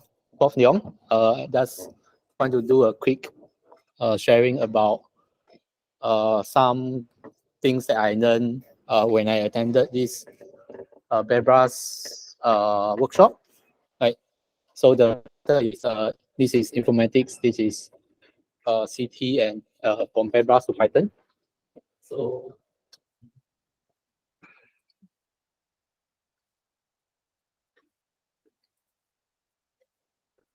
okay, sorry, I'm lazy. Sorry. Okay, so we know that informatics is actually the equivalent term for computing in UK or computer science in US, right? So this is the European terminology to mean computing or computer science, right? So we all know what is CT because most people associate computing with CT, and MOE has been also trying to infuse CT into math, right, progressively, right? So so we will look at some simple experiments. How do we then connect these two, right? From Bebras to coding in Python, right? So currently, the only the big question is that currently, since there is so much emphasis on CT, how do we actually assess CT? Right? How do we actually know that the students has gotten CT when it is quite clear that we have quite standard tests to measure performance in math, performance in computing, but probably not very objective on and not very structured or a well-defined way to measure assess performance in computational thinking. So currently, there is this organization called Bebras that supposedly helm the so-called international benchmark in computational thinking assessment. So Bebras is an international non-profit organization, right? So it is actually meant for 13 to at all ages, right? So what it means is that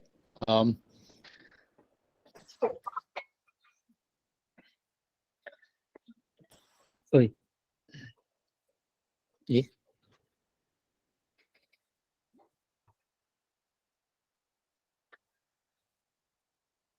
Okay, so let's maybe look at some task examples. So when they say all ages, they actually provided some samples. It's actually meant for children as young as 5 years old, right? That is preschool, right until 18 years old. So it's more of a pre-K to 12 thing, right? And so far, they have been regularly promoting this. And how do we know this? Right?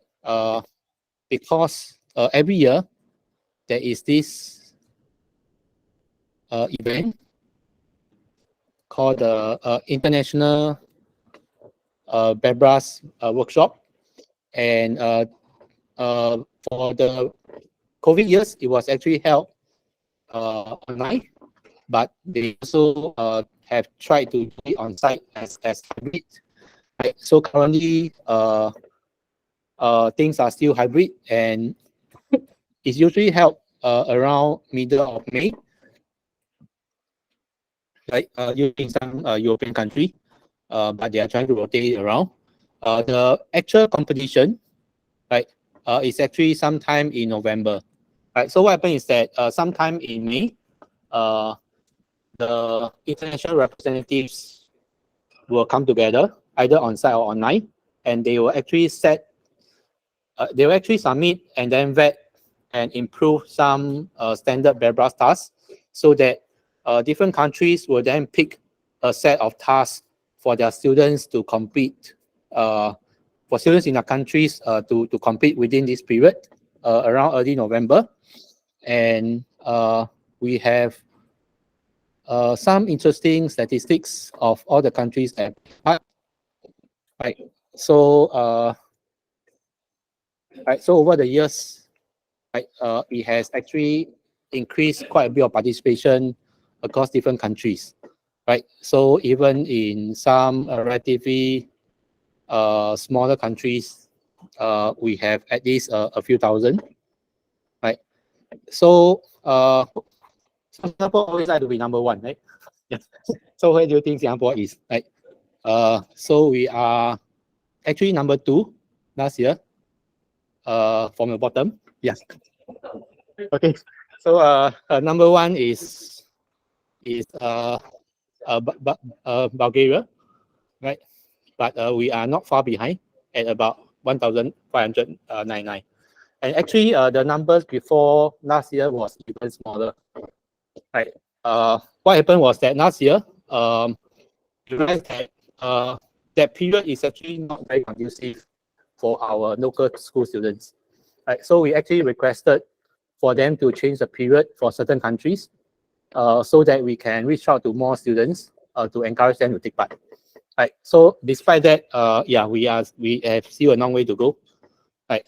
Compared to many other countries. So these numbers may not mean very much, but at least it shows that many young children or young students in other parts of the world have been at least exposed, right, to this international benchmark task.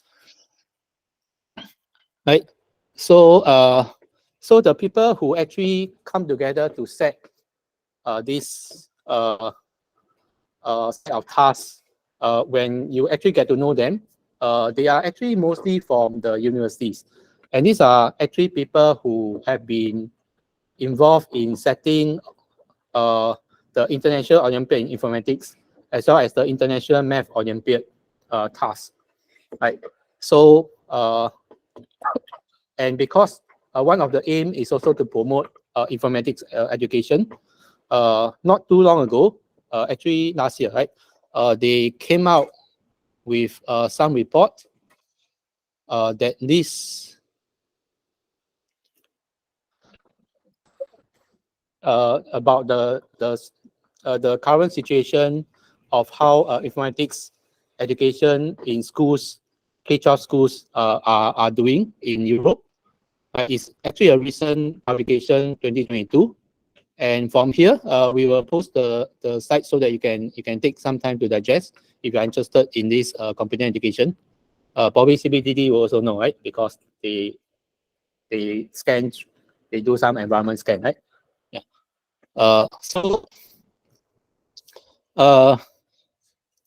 Yeah. So they talk about how they have over the years gradually try to infuse computing into the mainstream curriculum.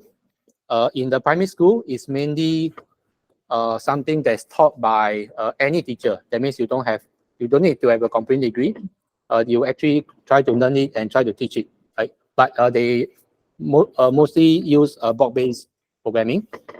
In the lower secondary school and above, actually they are trying to do two things. Right? One is as a specialized subject. Right? That means they also try to have computing as a subject, right, for students to choose. At the same time, they also actually try to also have subjects integrated. I mean, the computing integrated with other subjects, right? So it's actually a two-pronged approach: specialization and integration, right? So they notice that they also encounter similar challenges with other countries, such as UK. But so the key is actually to the professional development of teachers, right? So they have been also making some effort to beef up teacher training, especially they have some teacher college, right, to specifically develop teachers' proficiency in computer education, right? So the report has quite some nice findings. You can take a look. But the moral of the story is that other countries are doing it pretty fast, right? Okay, so we look at some numbers already. So if you are interested in how some of these things are put together, and to also network with some of these so-called people who have set IOI and IMO tasks, right? We encourage you to consider joining their international BuildingBloCS workshop. I've been joining it online since last year, right? So it's actually about less than a week commitment, and usually they will allow you to decide on the time zone and number of hours per week, that per day that you are able to participate, right? So by doing it, you will actually gain something from the insights, or when they discuss the task, what is the focus on informatics, and actually in this year, right? If we look at some of the past samples, so before this year, they were actually only doing informatics, right? So these are some of the last year tasks, right? So after they have the task and after they have the solution, they will explain how this is related to computing, right? And starting this year, interestingly,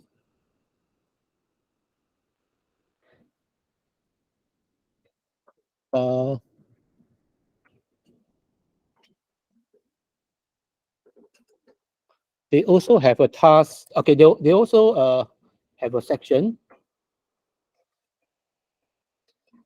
Okay, let me open it again.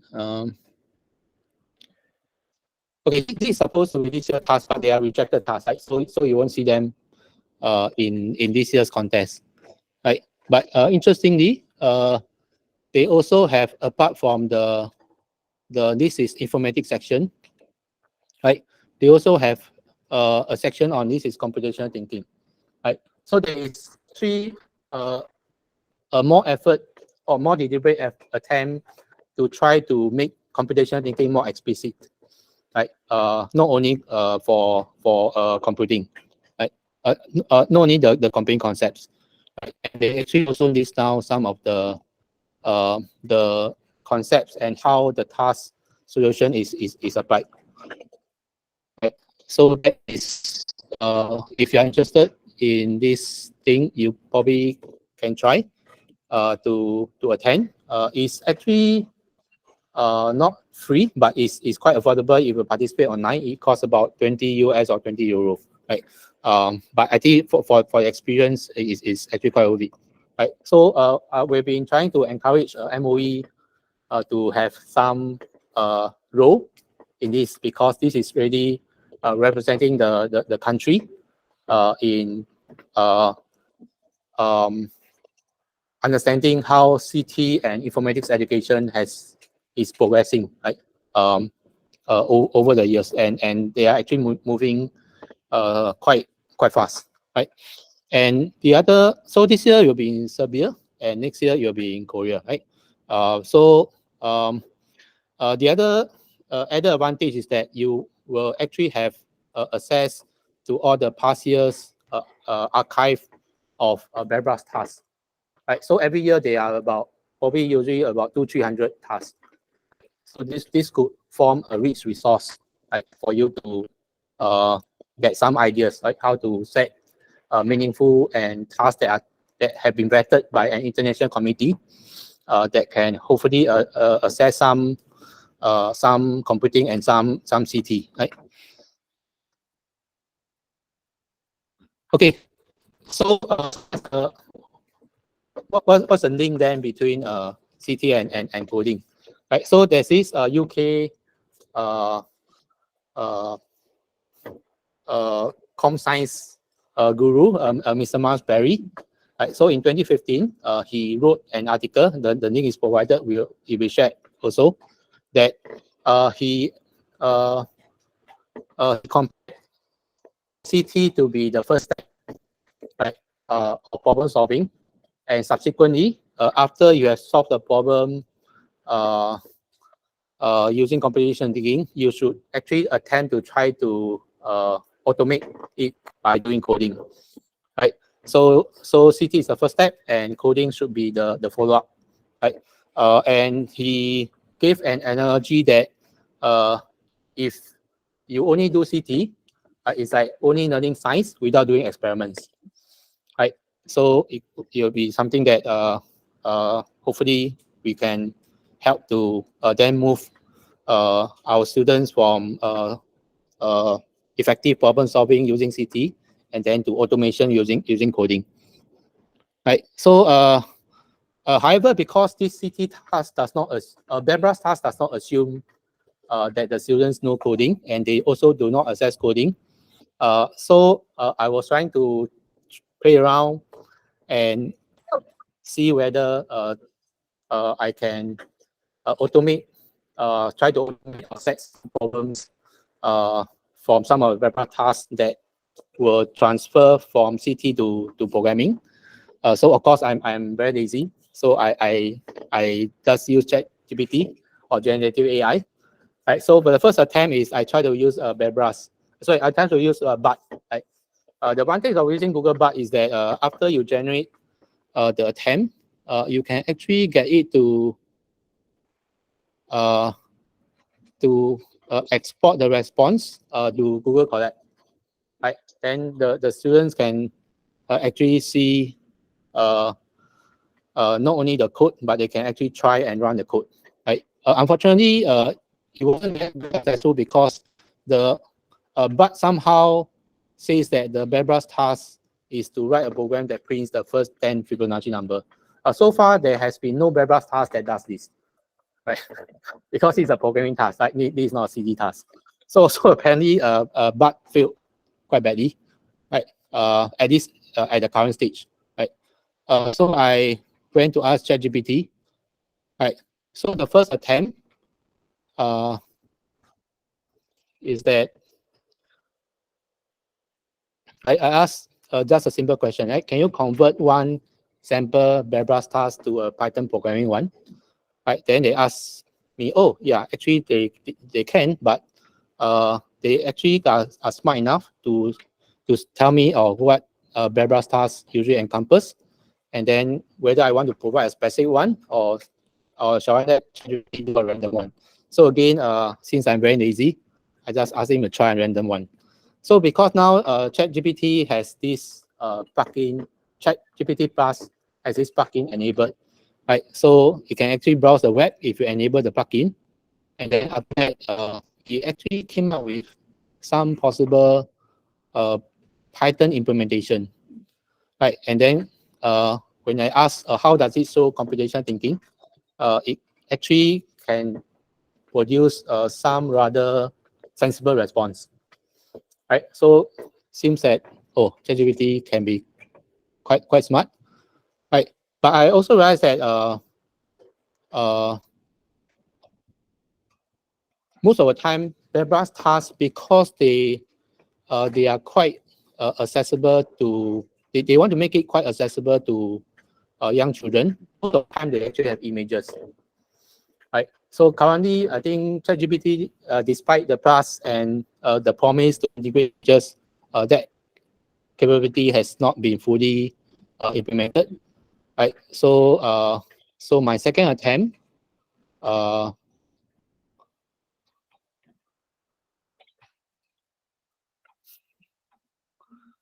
was like that. I said, okay, can you try to analyze this image? And I provided this image, right, of a BERBRA's task, and the response was, okay, I'm able to view images. Right? So at this stage, this is still the limitation. So I tried a third attempt, and what did I try? So for the third attempt, I asked, oh, can you go to this link with the examples and then convert one of the BERBRA's tasks to a programming one? Okay, so interestingly, it was able to read one of the tasks called programming names, and it was then able to this one. somehow come up with something quite sensible again. Right. However, if you look at it quite closely, this question, even though it has an image, actually most of the description is actually already in the text. Right. So in a way, it's also something that ChatGPT is capable of doing. That's why it's actually able to produce something that is still sensible. Right. So I asked you to try another one, and it also gave me something that is quite doable. So there's some if-else condition statement embedded in some OOP. So seems like it's actually possible or doable. Right. So the last attempt that I tried is that okay. So what I did was that I went to copy and paste this, right, which also includes some images, but also the text is already quite representative of the problem, right? And so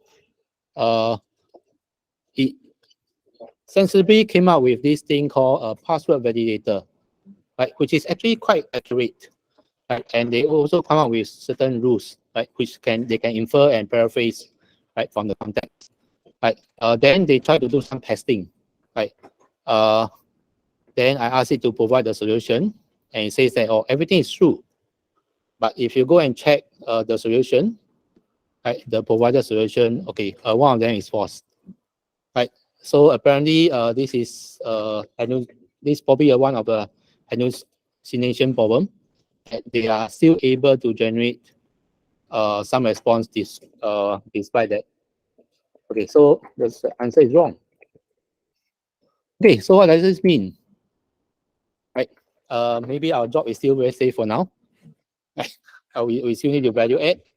But the greater question is that I think there is still quite a bit of work for us to do to try to link this CT and encoding so that we know that if our students are trained well in CT, and since there is currently apart from Bebras, right, there is currently not much well-recognized benchmark.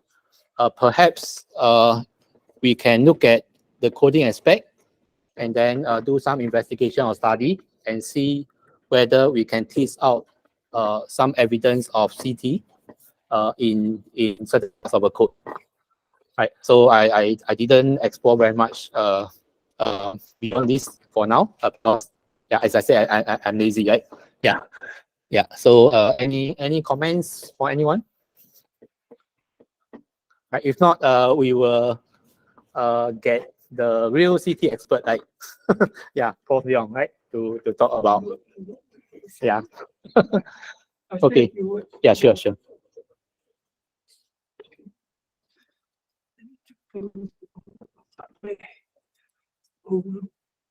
Okay, how can I connect my computer? Okay. Let's see, cable. Yeah, we have one, but you can click directly. You can get.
Yeah, most of the CTQC people should know Hong Yang, because every year we try to invite him to talk to you. Yeah. So the rest who may not know him, yeah, Hong Yang is actually happy, he's happy or fully retired. Somewhere between. Okay, okay, sure. So he was from he's currently still with ITS for computing. And he was actually my my lecturer, like when I was there. Yeah. So I speak into this It's fella okay, no need. for the audio here. I might shift on. So you can test whether people who are online can hear. Can those people online here? Okay, wait. Okay, those people who are online, can you give some signal whether you can hear the audio? No? Okay. Hello, can you hear the audio?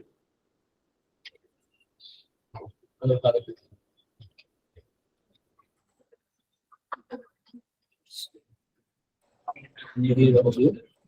Maybe they will put nobody online. Observe this. Oh, someone here go online. No. I think that's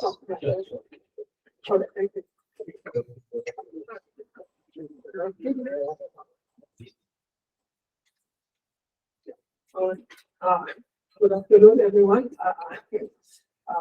I know some people, they also in computer science in the US, usually the retired retirement age in the US is 65.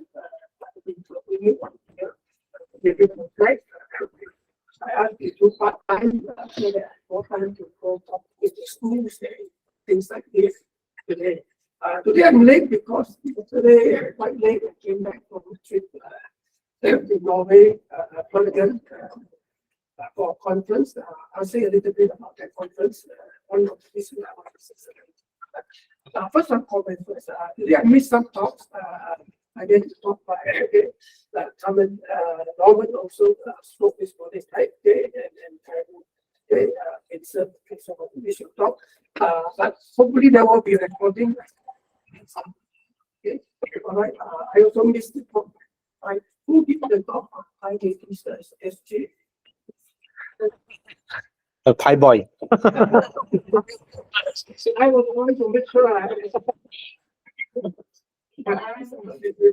okay. How many people are there in the 5 ladies? Currently about 30. There's quite many bonds on. Yes. Are these mostly students or are these also many professional? Mostly JT students. We have some university and poly. Maybe it will be good to involve some lady working professionals as well. I think that to get started. Yes. Maybe with the GeoGebra. So yeah, this will but among those that I listened to this afternoon, I had some comments. Just now they of computational thinking as learning how to code. Okay, but I always believe that we must learn to code. Okay? And then we code to learn. Actually, that's the more important part of why we want to learn to code. We want to learn to code so that we may force to learn new things. Okay. Now that sounds a little bit strange. But one of the greatest computer scientists of all, the famous Professor Dr. Wolf, okay? No Dr. Wolf. All right. So, but I guess the first generation of computer scientists all know Professor Dr. Wolf because he's one of the founding people who put computer science as a subject in the university. Okay, many years ago. Okay, all right. I have many stories, but I know I'm short of time, so I will tell you. So they will be one. Okay, all right. Professor Dr. Wolf, PhD thesis. He worked on a very difficult combinatorics problem, and he had an angle on this thing. It was structurally very complicated. And finally, after struggling with that thing for a while, he said, I'm a computer scientist, I'm a programmer. I make this thing as a program. So why don't I just program that thing and see what the thing is? So he programmed the thing, and they get what's out. And when the solution, all these various configurations coming out of the printer, he was very overjoyed. And he immediately then solve some pattern in the solution and very quickly in the solution. So this is an example. Okay, all this ChatGPT. So one can even be happy they post the problem. It would be impossible task yet for ChatGPT to come up with a solution. But nonetheless, we may not recognize the pattern. But once the solution came out, a human can recognize the pattern much faster than the computer. And he has already been talking for so long, there are some missing clues that he found in those printouts of the solution. And makes it proof that. Okay. This story is a true story. I'm not making it up. I can check that from some online. Okay. So, in fact, I believe in these things so much that when one of my former students came to talk to me about starting a coding school, I have this suggestion of name for him because I think that's what we should do. Coding school is not about that. In this particular coding school is not about copying in the hour to earn money, but really to teach and guide them, and hopefully they learn the true philosophy of how to learn to code, and then after that go to the once you learn how to code. Every time you don't know something, you can always code. May not be the right answer, but it's not true. And you also have a lot of the men. If I ask you to flip a coin 2,000 times to find some pattern, what's the more? You'll be too lazy to do it. And even if you're very lazy, willing to do it, you will miss the cow because somebody comes in the middle of the flip number 2027. Somebody called you and then they put all the time. What was my number that was counting? But the computer can do it in a second. And it does it. Okay. And you can set it to do whatever you want. So I would like to first comment again, and I think Melvin's talk it appeared in some of the other talk. And just now, just wipe off the oven. Okay, Sungji also talked about it. We are using ChatGPT to help us start.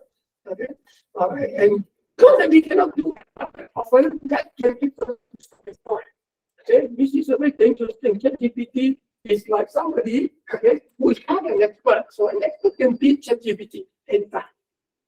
And you ask ChatGPT to write a poem, get a poem, you look at it, and he will tell you where all the problems are.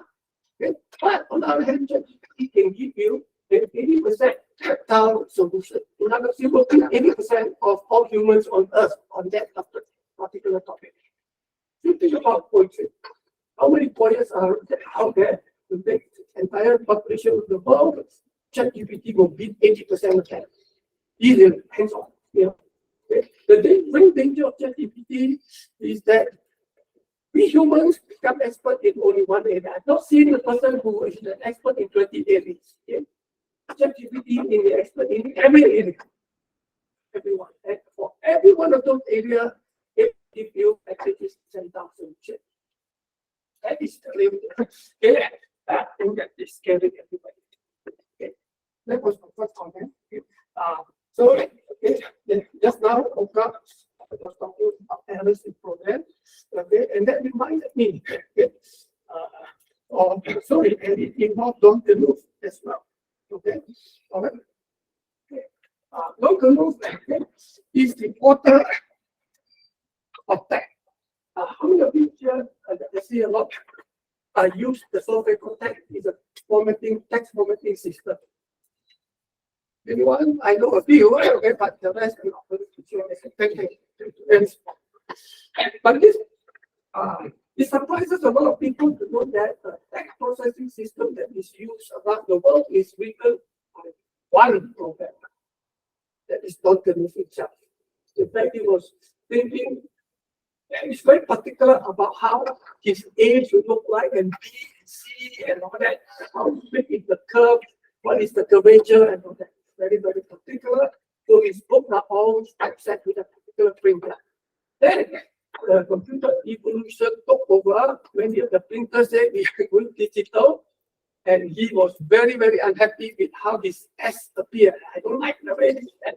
So he said, I'm a computer scientist. Black dots and white dots, so I should be able to do one better job. So he said about it. And he said, I'm going to take a sabbatical leave. 1 year sabbatical leave for the system. Okay. And then after that, I will continue to write my book. That 1 year, unfortunately, we come back. Okay, 10 years. Okay. And the reason I want to bring this story up is in that whole process of writing this text software, he then wrote a paper about it. Okay. I have this here. Windows.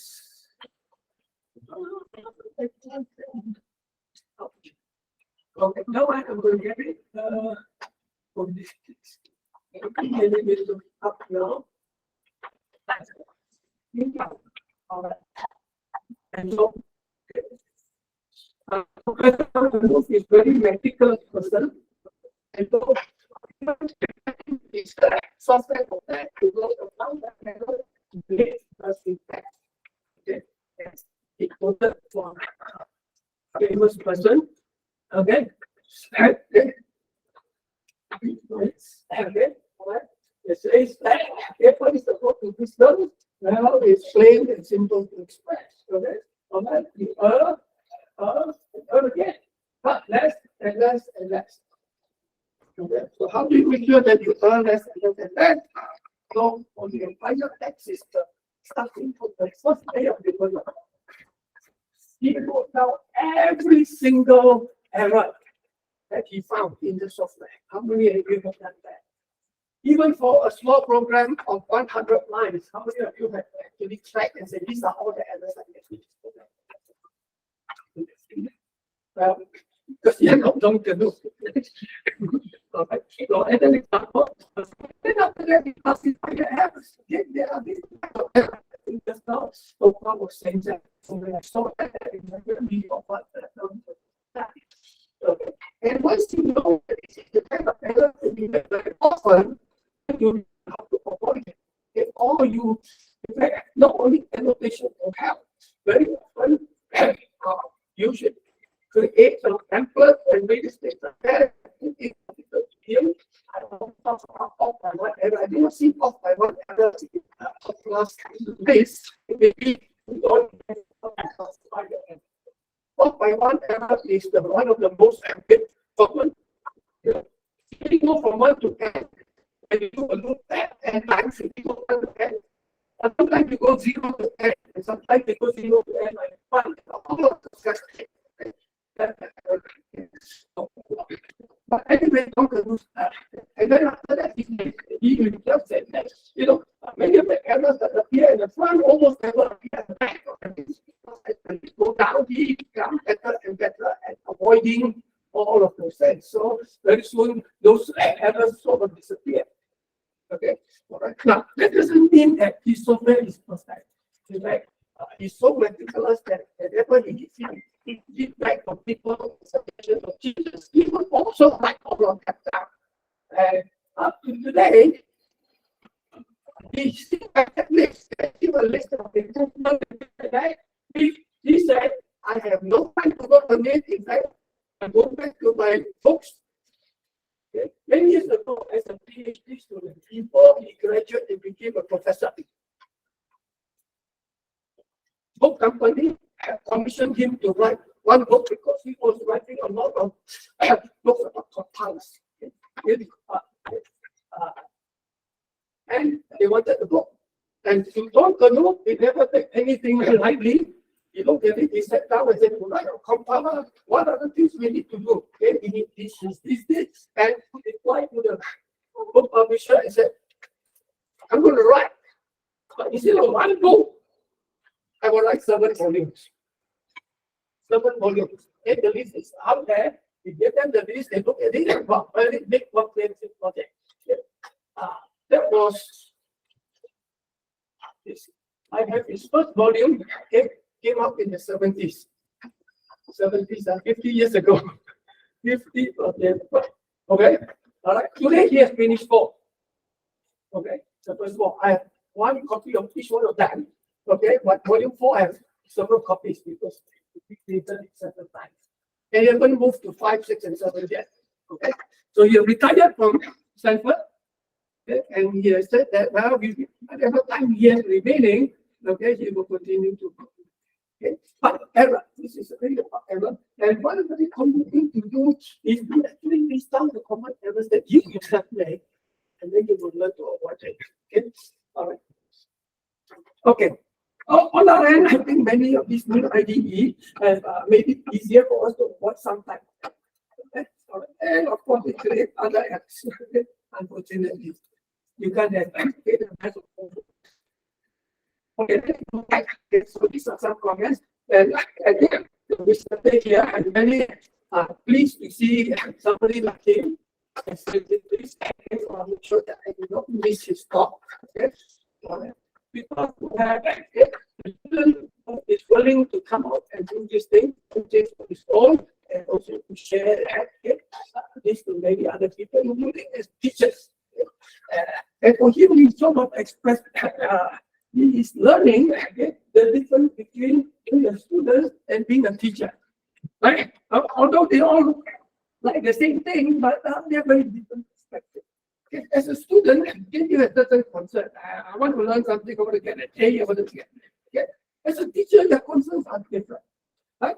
I want to make sure that I teach it in a systematic way. I want to make sure that I understand what I say and I'm able to apply it. Okay?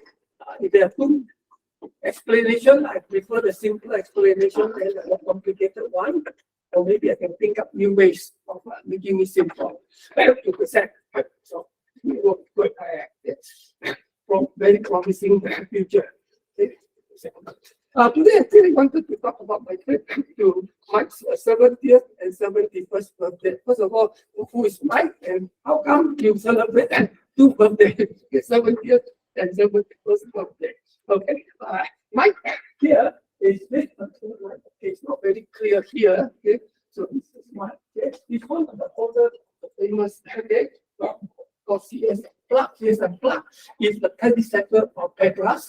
Okay, before Pedras came around, but it tries to create computing activities without using computer. Okay. So CT and all of those things are some of the ideas embedded inside CS Plus is one of the oldest of the real-time. Okay. So and then the conference, I think for most folks, when you celebrate birthday, you gather people, you go eat, right?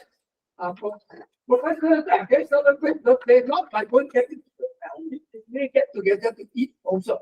Okay. But the main thing is they organize the conference in order of some professors. And they invite all his former students, all his collaborators, research collaborators together to run the conference. So in almost every presentation, we will say happy birthday to my guest.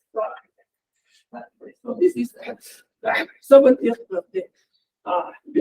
At 70, he was at University of Oregon. Okay. In fact, at one point, he is I'm not sure that whether that's still true or not, but he is the single most cited person in Norway.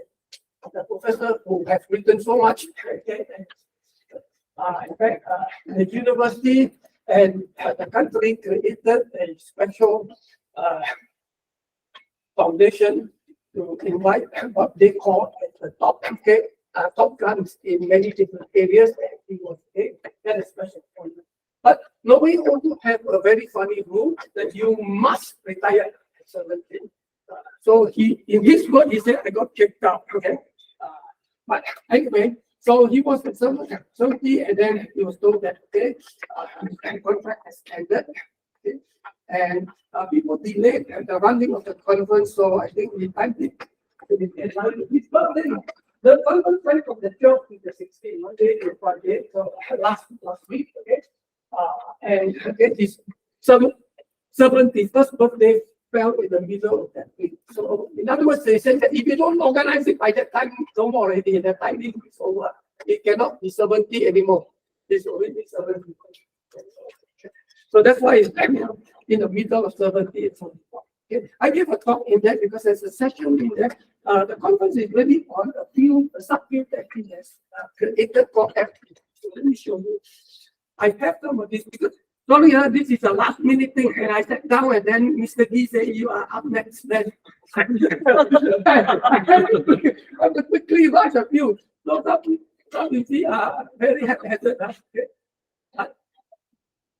Okay, I hope I will be able to put up the conference website because I put down already, but now all my windows are messed up. Okay, error of this. Okay, okay. So this website is created by the University of Michigan. This is FPT Fest. FPT is a technical area for fixed parameter tractability. It's a technical one, I will explain that. But that is a team he founded, okay, despite objections from many other researchers. Okay, and it has become a very big group of people. Okay, and so they're all coming together to honor him. Okay, so this is this. And in there, there is one section on CS plug. Okay, and that's where I came from. Okay. I can see where CS plug is. It should be on Wednesday, sometime in the afternoon, around now too. Okay, yeah, CS plug. Okay, so that was the talk. Okay, and I wanted to show you the program. Sorry, everything I move over to another because I don't want to put everything together. So sorry. So we have a proposal. All right. Okay. One of them given by people in Vienna. Okay.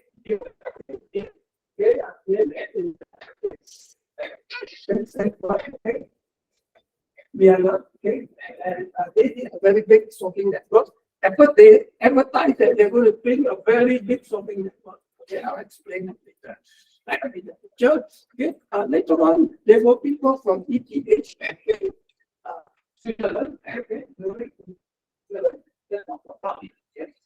they're doing okay to teach the idea to build a plant.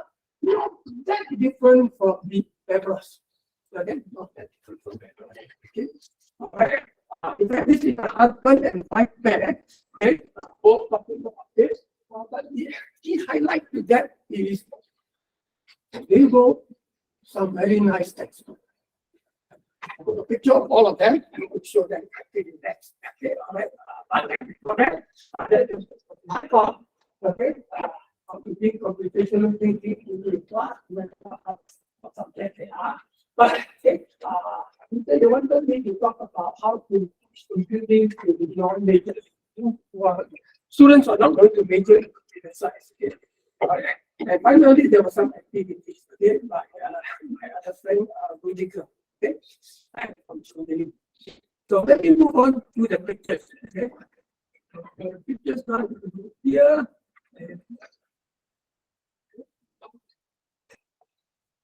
Okay, so as mentioned, for actually this, now they are not computer scientists, they are professors of education, but specializing in computer science. Okay.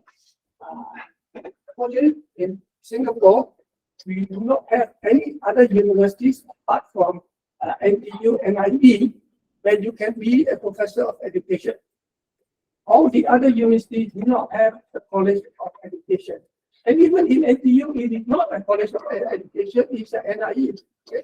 National Institute of, okay? And it's in charge of doing every single thing related, moving teachers, okay? Preparing teachers for phrases and tasks. But they have written a set of books. I make sure that I make copies of them, a photograph of them. Okay. All right. Okay. Yes, you can see which place, okay, and what these books are suitable for. And for every one of the book, they have a teacher's guide. They have so a student buys the book. Okay. All right. And still have a special book that contains a lot of additional. That is similar to this year's Unplugged that came before. Okay. All right. And so these are high volume. So I didn't check, okay, but unfortunately they are written in the 3 official languages in Switzerland. Okay. So of course I don't have it in German. Okay. Then I have it in Swiss, and I think was it Italy or something, Italian. Actually, but no English. Okay. They have I spoke to them, they were a bit reluctant because a lot of effort is taken to translate this. And it is not a simple matter of sending it to Google Translate and getting it out. The terms and nuances and all that thing, especially in the teacher's guide and things like that. So it really needs human effect. And they prefer to actually expand and number of books and cover maybe more levels, okay, rather than to translate this. All right.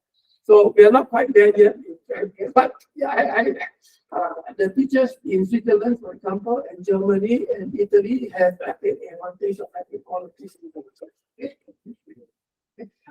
Quite a number of the activities that are taught in here and CS Unplugged has quite a bit of overlap. All right. So the other one, as I said, they mentioned that they have a very this is the university in Vienna has a very big sorting network. So it was going to be very big. I turns out 6%, okay, 6%, but they do 2 of them side by side. So okay, all right, okay, all right. So these 2, this is a sorting network of 6, this is another 6. Okay, and after sorting this also big. And this particular person you have works is really is the last person to talk. Okay. So you can close this one now. Okay. And then also close this one. Okay. Okay, very quickly. I won't cover all of this, huh? Okay, but I do want to so this one's for invented. This was created. Okay, but apart from that, I think Mike is a good friend. He wrote one of the co-authors here. In fact, he started it even way before he became a relative in something else which I'll talk about. Okay, but more importantly, he is somebody who doesn't mind talking to anybody. Okay, even if you are a young undergrad and want to do something. It might be of another famous mathematician called Paul Babbage. ERBOS. Okay, went to the actually. Okay, very famous mathematician, but also very of all kinds of people. Okay, and they travel the world, they spread the message. Okay. So I show some pictures of okay. So many of the CS Unplugged activities started something called collaboration with our boss, research center in the US. And my flag gets a big part of fighting many of these. And I met them in Darwin 2013. Almost 14, 16 The math number to speak because that's always the one that showed it every in the CS and class competition activity. And almost many people have a lot of solving that. Okay. This was 2013. All right. Down there, okay,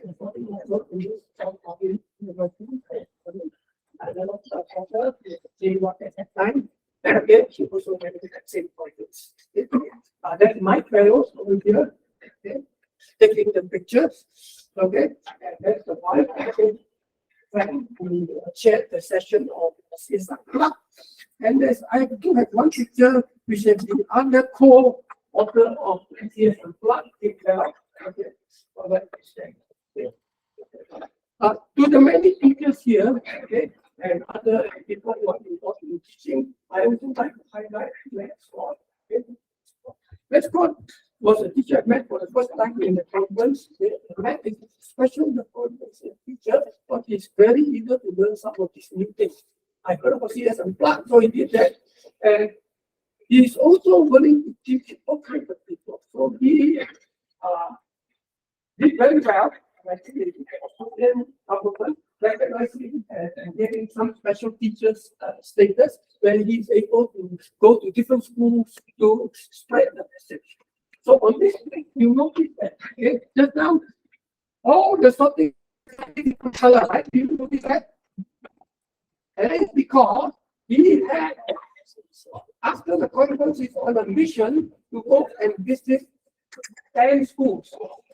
Large number of them were apologies, okay, schools with apology, okay, communities. Okay.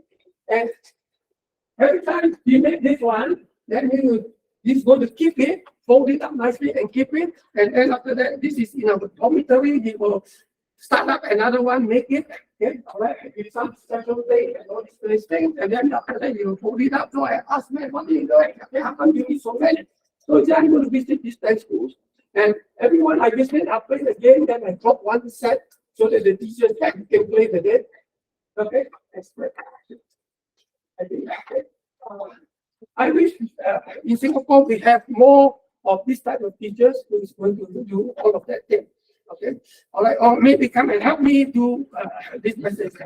Okay? All right, so okay, so that was everything. Okay? I'm going to update the other one. Okay? So, okay, so that's what I would say. I think the message I want to give is I'm very happy to see young people. Okay, and I was still I just PyCon educated. Okay, so I like to encourage more people to do more of these things. Okay, because in Singapore we do have a lack of teachers. Doing it. We have a lack of teachers interested in doing it. We have a lack of administrators who will facilitate people who want to do it. And I have heard of real stories of all of these kind of cases. Okay, okay, we need to train more. Okay, but I think we know what can happen. Okay, so thank you very much. Okay, so, we'll stop here.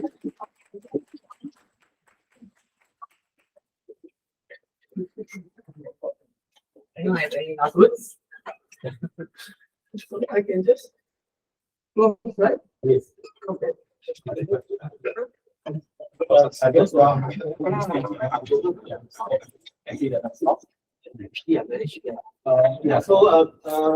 yeah, so it's actually we call that for the group, but very request that we can take a group photo, and after that there is lucky job. Okay, so what is that?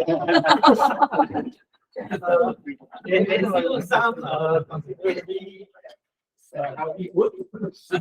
So you know, I'm but before that, maybe those these times we have photo.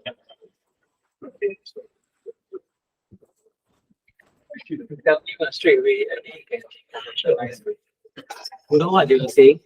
we upload all the policies of a company or documentation or something. Then after that, we will staff want to ask questions, right, about the policy. Straight away, the ChatGPT will answer.